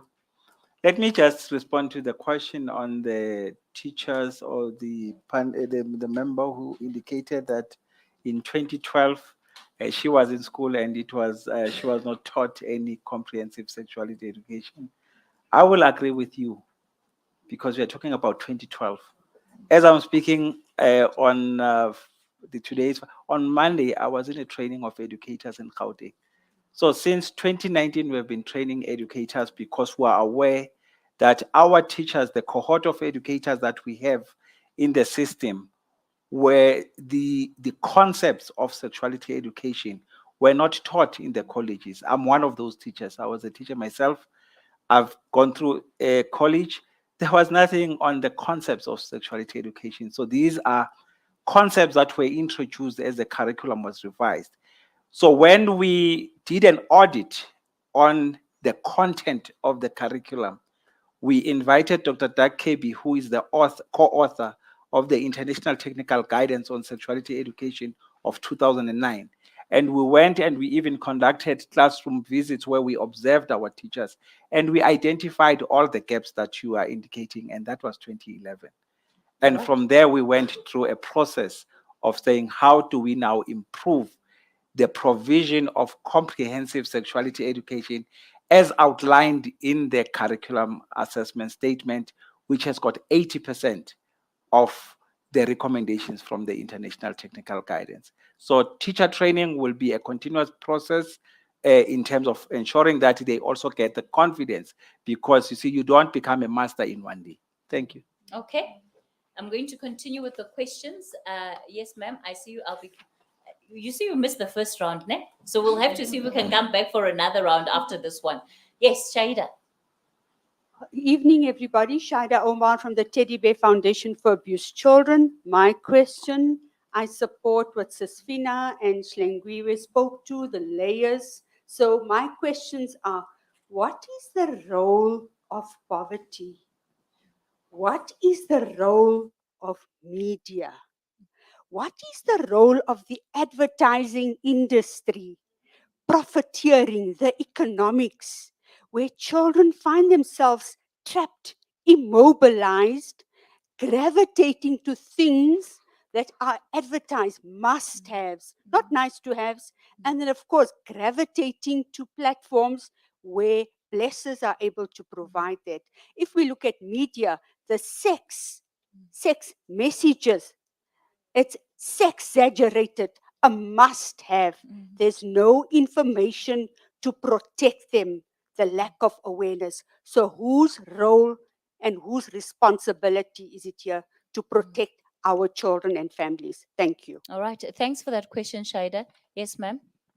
Good evening, ladies and gentlemen. My name is Mhlonhlo Buhle Gelepa. I'm a youth advisory panel member and I'm an SABC Kids newsroom presenter. So the work that we do, we work a lot with producing and broadcasting to children. So mine is quite intersectional, but primarily pointed to the Department of Social Development, where you have culture intersecting the South African government departments, interventions, as well as communities. So when you go to provinces such as the Eastern Cape and KZN, there are multiple factors within those provinces. And you find that most of the time where what we've been exposed to is that a social worker will intervene in a situation of crisis. And I wanted to find out is that should we be looking at programming that is targeted primarily to parents, guardians, and caregivers in centers, for example, where there is an influx of those communities where they go to at the end of the month, whether it is for social grants or looking at the social fibers of these communities, because I think at a national and provincial level, the work is being done, the policies are there, the implementation, as you're saying, and poor coordination is within the provinces. So what is social development? What kind of targeting and programming do they have for caregivers, parents, and guardians, and not throwing it only to the Department of Education? Thank you. Thank you so much for that question. Yes, ma'am. Thank you, Kathy. My name is Sylvia. I'm from a ministry called Faith Girls Ministry, where we preserve girls' dignity through Christ. So the reason why we started this is because we have realized that the church or the faith-based organizations are very quiet when it comes to unintended pregnancy and childhood pregnancy. So we decided to set up this ministry in order to enhance girls' dignity, to enhance their confidence, and to empower them to own their own space using biblical principles, which is yielding remarkable results, because every year we meet over 323 girls talking about all the challenges that girls go through. So my input is that let's include faith-based society that can use their pulpit and the sermons to encourage and influence behavior. And in that way, we will be able to see drastic change. Because if everyone takes their role, besides saying that the government should do that, Department of Education should do that, what is the church doing? What is the voice of the faith, based organization doing? All right. But I believe that if we can work with them, we will obviously see changes. Thank you. Thank you, ma'am. Thanks for that contribution. Yes, sir. Hello, everyone. My name's Kia. Pleasure to meet you all and very happy to be here. So I have a very simple but broad question for the panel and also for everyone else around here. And this is how it seems. It seems like we've been having the same conversation for the last 20 plus years. And then it seems like there's been no sufficient change over this period of time. So what I would like to understand is what are some of the barriers in place preventing sufficient change, social barriers, structural barriers, political barriers even? All right, and also what is the overall trend? Are things really getting better? Are they getting worse? Because it seems like whenever we have this conversation, it's like we're down in the pits. But if we look at a more broader macro view, how are things actually looking? Thank you. All right, thank you for that question. Where's the other microphone? Okay, yes, I'll bring it back, ma'am. Just hang on, just hang on. Yes, let's go right to the back. Yes, ma'am. There we go. Thank you. Good evening, ladies and gentlemen. My name is Bella. I'm a social member and I'm here to support my friend Des. My question or concern is that we hear in the township where I come from that girls get pregnant because each time they have a child, they qualify for the grant. And these are young girls, and we see them in the township. I see them. Two, here's this girl, she is pregnant, she has a baby. The mother is a domestic worker. Who is going to look after the baby to enable the girl to go back to school? What are the economics in the home that will enable the girl to go back to school and for the baby to have someone? All right. Thank you, ma'am. Yes, thank you. If you can pass the mic right to the row behind you, please. Thank you. Good evening. Sanibonani. Ngamabongani Galuvalo from Cool Dads Foundation. I think I'll just walk on two of the speakers that spoke earlier on. We've been having this conversation through and through. One, the labeling teenage pregnancy. Majority of the girl child who's pregnant is not pregnant because of their peer. It's a bongane with white beard walking in the streets. The perpetrators are not spoken to. Men like myself, the gentleman here, the gentleman at the back. Where are the fathers, as the young lady was asking? A 10-year-old and a 13-year-old cannot negotiate sex, whether transactional or consensual. You've got statutory rape. Why is the law enforcement agencies not apprehending those who are responsible? We stay with them, they are our neighbors, they are our friends. So what I'm trying to say is that we are having a conversation with wrong people and we are taking the wrong action. Probably we are driven by profit, because of in the center of this conversation and the report that was presented there is a question of contraceptives. Who is producing contraceptives? Who needs to buy them and feed them to who? Because even if my daughter at 13 years is eating contraceptives or being injected, at the end of the day, she will be sexually violated. Someday she is going to fall pregnant.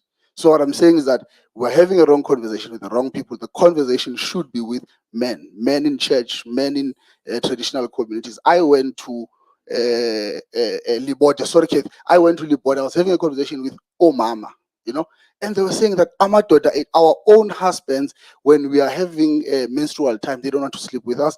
They want to sleep with their own daughters in their homes. So the conversation is clearly with the wrong individuals. That's all I'm saying. Thank you. Thank you, Bongani.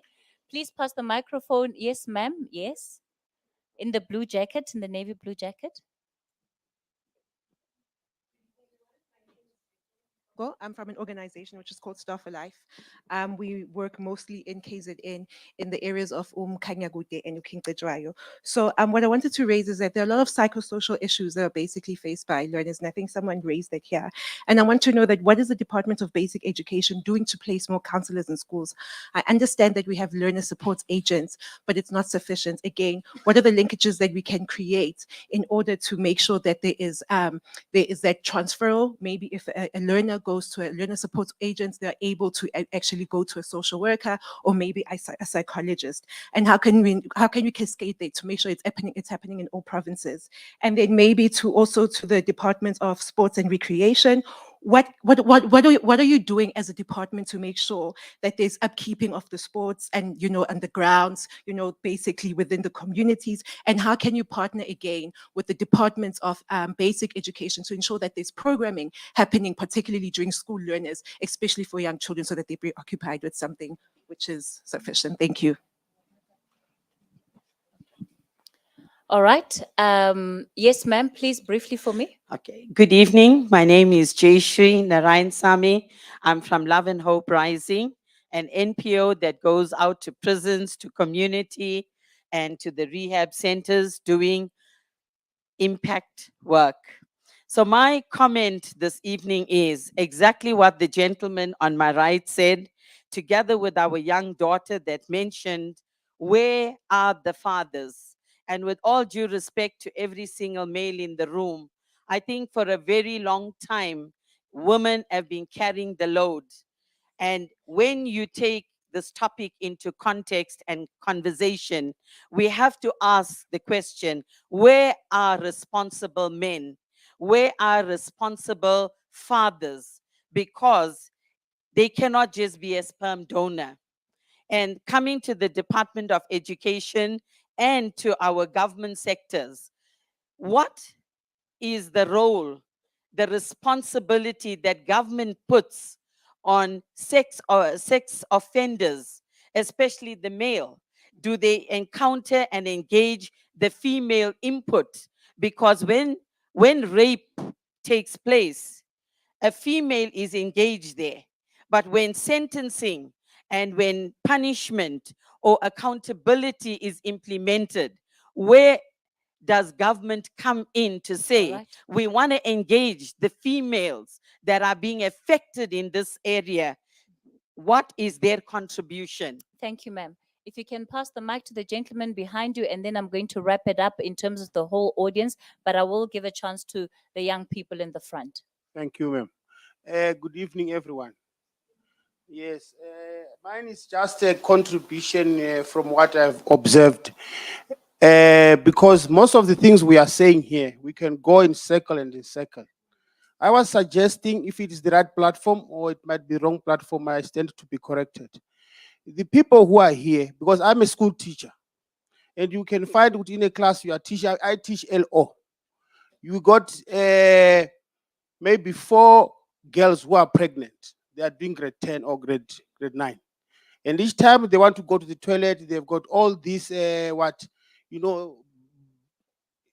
who is pregnant, how she acts and how you feel, you as an educator. So my question is that how do we support teachers at a grassroots level in the schools?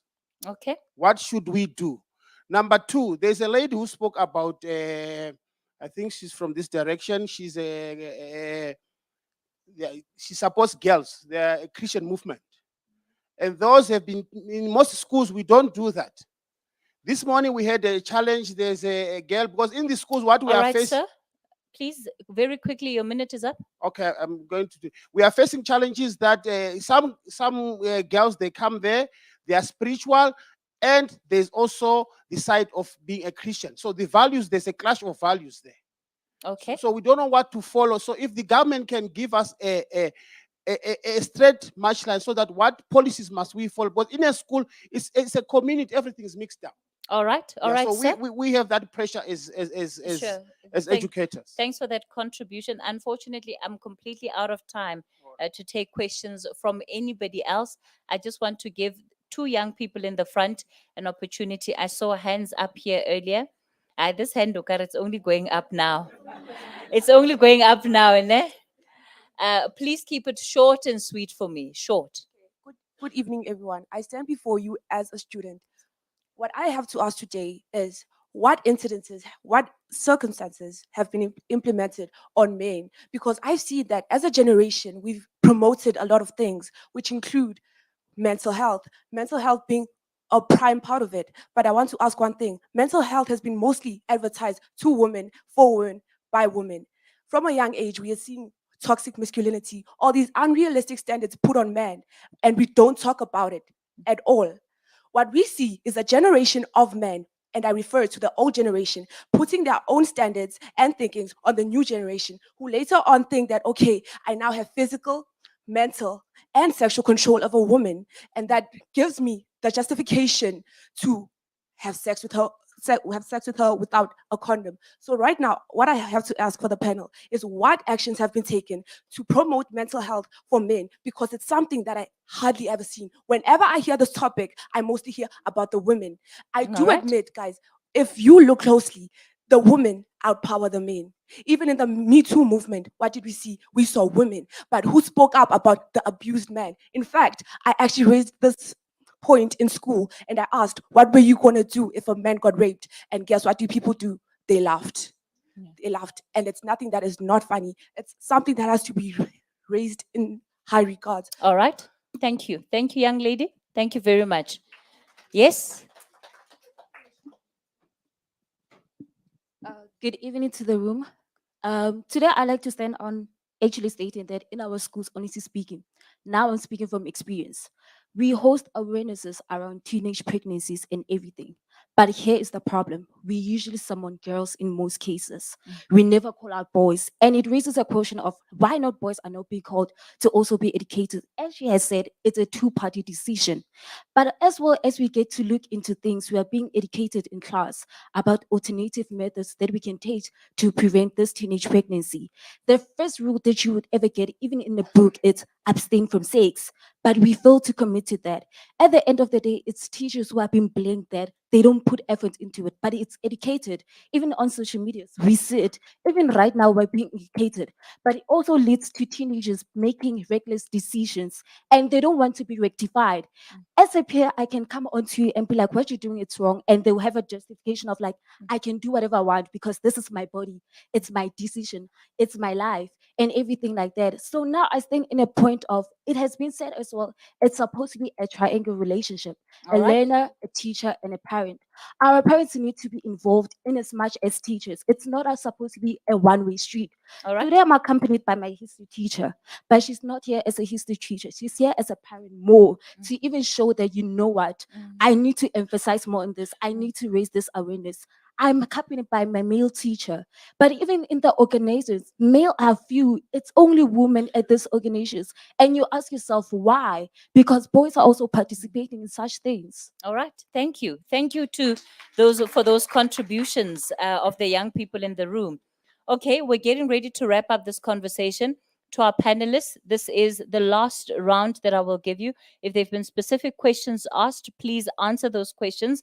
I will give you each a minute and a half to get through what you need to get through, and then we're going to have the official closing. So let me maybe kick it off with you, Desiree. All right, thanks, Kathy. The problem that we are faced with numerous social and economic challenges in the country. And I think the issue should be dealt with that every department looks at how the strategic vision can deal with the issue of teenage pregnancy. It's a problem of the Department of Labor. It is a problem in terms of not only the Department of Social Development, Education, it is a number of other departments that can play a critical role here. We should have, and we should look at the design of having more active youth centers. During school holidays, we know we've got the biggest problems around not only issues of nutrition, but also that children they don't have programs that they could be involved in. They could be involved in environmental programs.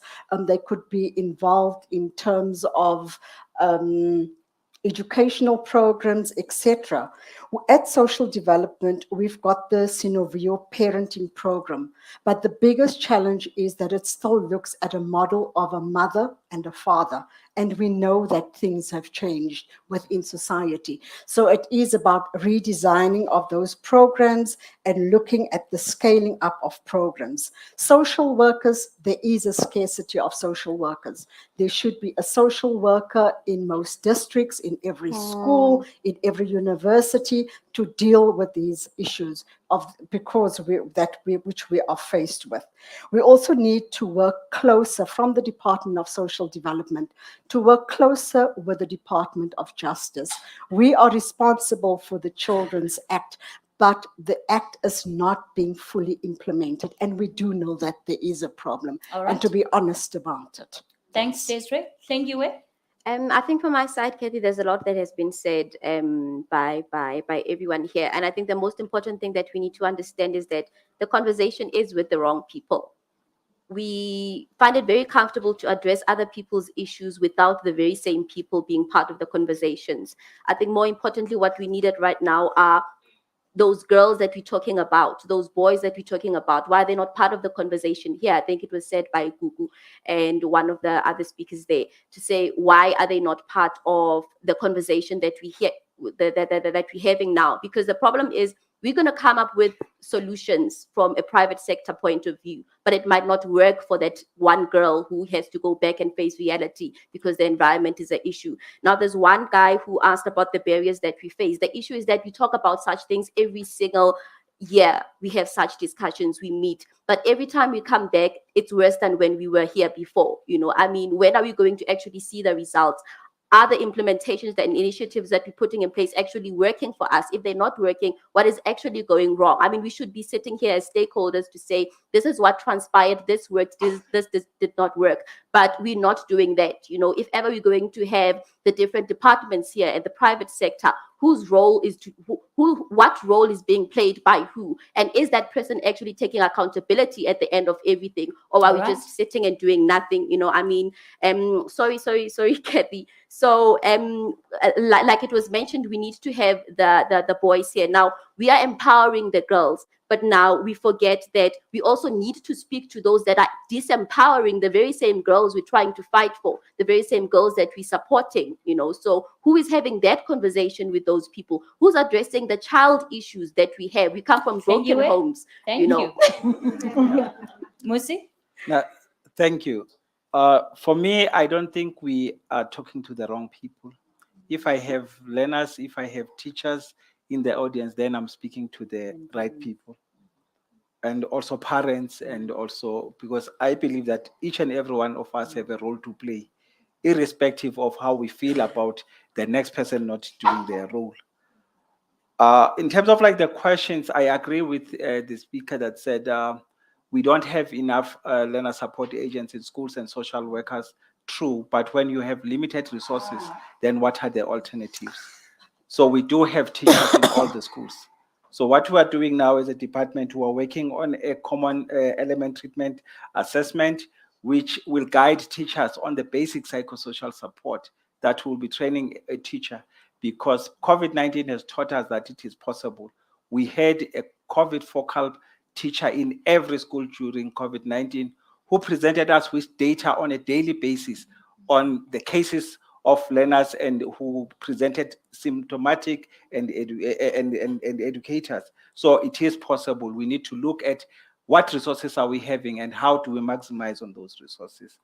And in terms of what is the role of government to put on the sex offenders, yes, as Desiree has indicated, this is not only what government needs to do, it is all of us. In the context of the learner pregnancy, not teenage pregnancy, any learner that presents pregnant in a school, Thank it you, is Musi. learners that discriminate pregnant learners, it is teachers, it is everyone in the school. So it is all our responsibilities to create a conducive environment. However, we do have protocol to say when a learner presents pregnant, if the learner is underage or any learner, that case must be reported to a school health nurse or a social worker so that they can deal with all the mental health issues that the learner might deal with, but also issues of antenatal services that needs to be provided. And lastly, how do we support teachers? As I indicated, we know that our teachers are not nurses. They are also not social workers. So we are developing the guidelines as to how schools should manage a pregnancy should it occur in that school. Thank All you. right, thank you. Pumelele? Thank you so much. I think in KwaZulu-Natal, we've actually realized that there is a big problem in terms of these various policies that are developed by various departments. And therefore, the Office of the Premier in this current financial year has taken a stand to integrate the teenage pregnancy strategy, taking what has been done by DSD, DOH, the Department of Health, but not leaving out civil society, not leaving out sectors like your traditional leaders, as well as SAPS. We've got NPA that also plays a pivotal role, as well as DOH, as well as Department of Justice. So what we are doing with that policy, we are trying to make sure that there is implementation of what is being proposed in this platform. I think one of the areas that we want to acknowledge in this particular forum is that we all are saying that men and boys have not been included in this conversation. But what is left of us now is to say, how do we operationalize this particular resolution? We are lucky today that we have got the Commission for Gender Equality. Now, the Commission for Gender Equality is a Chapter 9 institution that has the responsibility to write to every provincial government or national government to say, this is what we want to see. We want to influence, Kathy, the change in programming. We want a situation where whatever has been written in the strategies, in the implementation frameworks, which was only channeled towards abantu besifazane or girls, we want to see the change, because then that is how we can say we had a fruitful engagement. Otherwise, if it's not included in those implementation frameworks and implemented, then it means we're wasting our time. All right. I think that is the first. The second one, Briefly. Kathy. No. The very, very last one. I think there is one of the political champions in the province. I will not mention his name. He says, the first time a girl or a woman presents to a government facility pregnant, it's when they're going to a health facility. When a nurse sees a 10-year-old pregnant, it is the responsibility of that official to ask who is the father of the child. Because we've seen in our province that there's very low case numbers or cases that are reported on statutory rape. These girls are going and they're going for antenatal care classes for 9 months, but none of these cases are reported. And therefore, it ceases to be an issue of one department. It means there's a role that every official who sees a young girl pregnant, who's the father, then they can be held accountable. All right. And therefore, it becomes everyone's responsibility. Thank you, very much. Pumelele. Fina, I hope you're not going to do what Pumelele did. I'll try. Look, I think we are all agreeing that it cannot be one person looking at the issue and trying to come with a solution. All of us have that responsibility. And therefore, let's create space for the faith people to come in with their solutions, for the traditional people to come in with their solutions, in as far as we are not violating and perpetuating more oppression and more, violation. We need to then create space where all of us come into the space. The dominant message can be that we are promoting one intervention over another. All these interventions, all the sectors are important. And until we bring these things together, we will continue having these conversations because we are leaving out other sectors that are equally important in the solution. And perhaps to pick up from there, if we go back to Petronella's research, and part of what she found is that the interventions are simply not reaching as many people as they need to, because even as at a basic level, they do make a difference. So while they can be strengthened, we still need some of those basic interventions available to more people and not necessarily the numbers that they're currently able to reach. All right. Thank you so much, ladies and one gentleman, for being part of this panel discussion. You are officially released. You may go back to your seat. Thank you all for your engagement too. Please, let's give them a round of applause. You can include yourself in that too. So we've come to the end of our program. I've tried to sprint here as quickly as I could, but with conversations of this nature, of course, it's always good to hear as much of the input from the room as possible, because this is a societal issue, and it's been clear that throwing the book at it will not necessarily solve it. So on that note, to come and give us the concluding remarks for our session this evening, please help me welcome onto stage Mr. Yu, who is the UNFPA representative. Thank you, Cassie, very much. I know I'm the only one now stand between you and some refreshment and your family members. But I will be very brief and short. But really allow me to begin with a story. The story I heard from a colleague 2 weeks ago, actually, a dear friend and dear colleague. When he was a boy, he was born from a village, and he was a top student, best in his class. But he was always beaten by that particular young girl in his class when he's a teen, and she topped.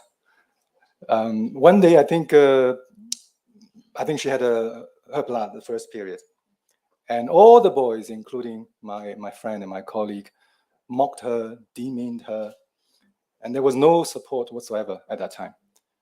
And as a consequence, a few days later, she dropped out of school.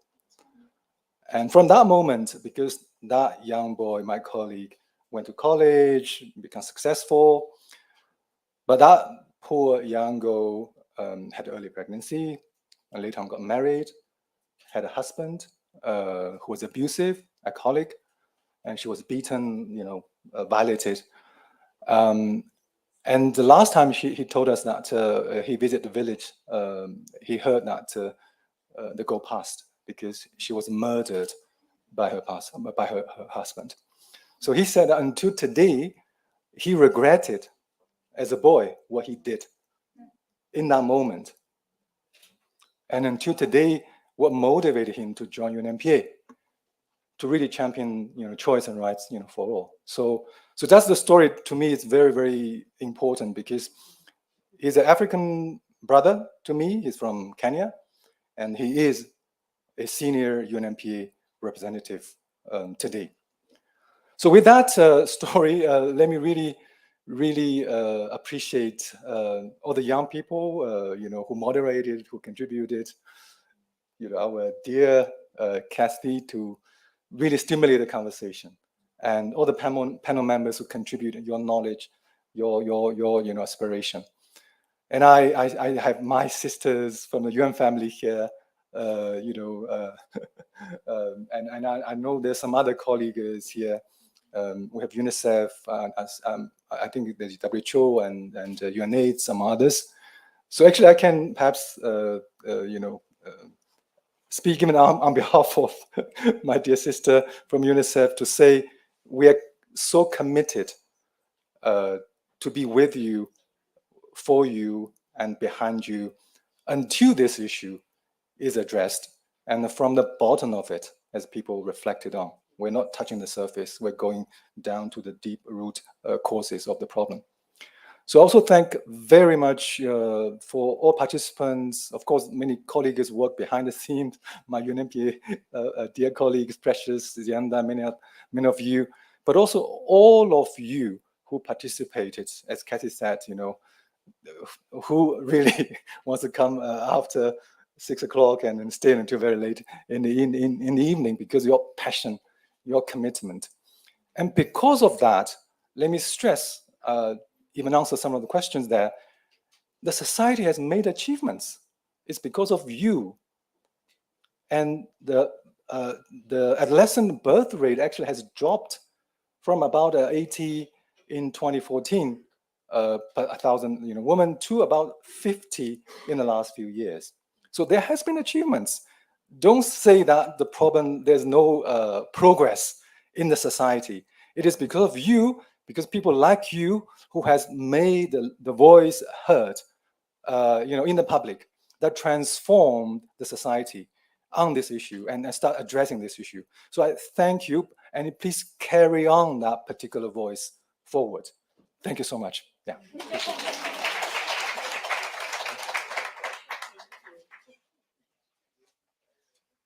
All right, ladies and gentlemen, we've officially come to the end of the evening. Thank you all for making the time to come here and be part of this conversation. Outside are some refreshments. Please travel safe on your way back home, but also use the moment to also network with some of the organizations, the individuals that are in the room. A lot more collaboration will yield better results in this conversation. Thank you all and good night.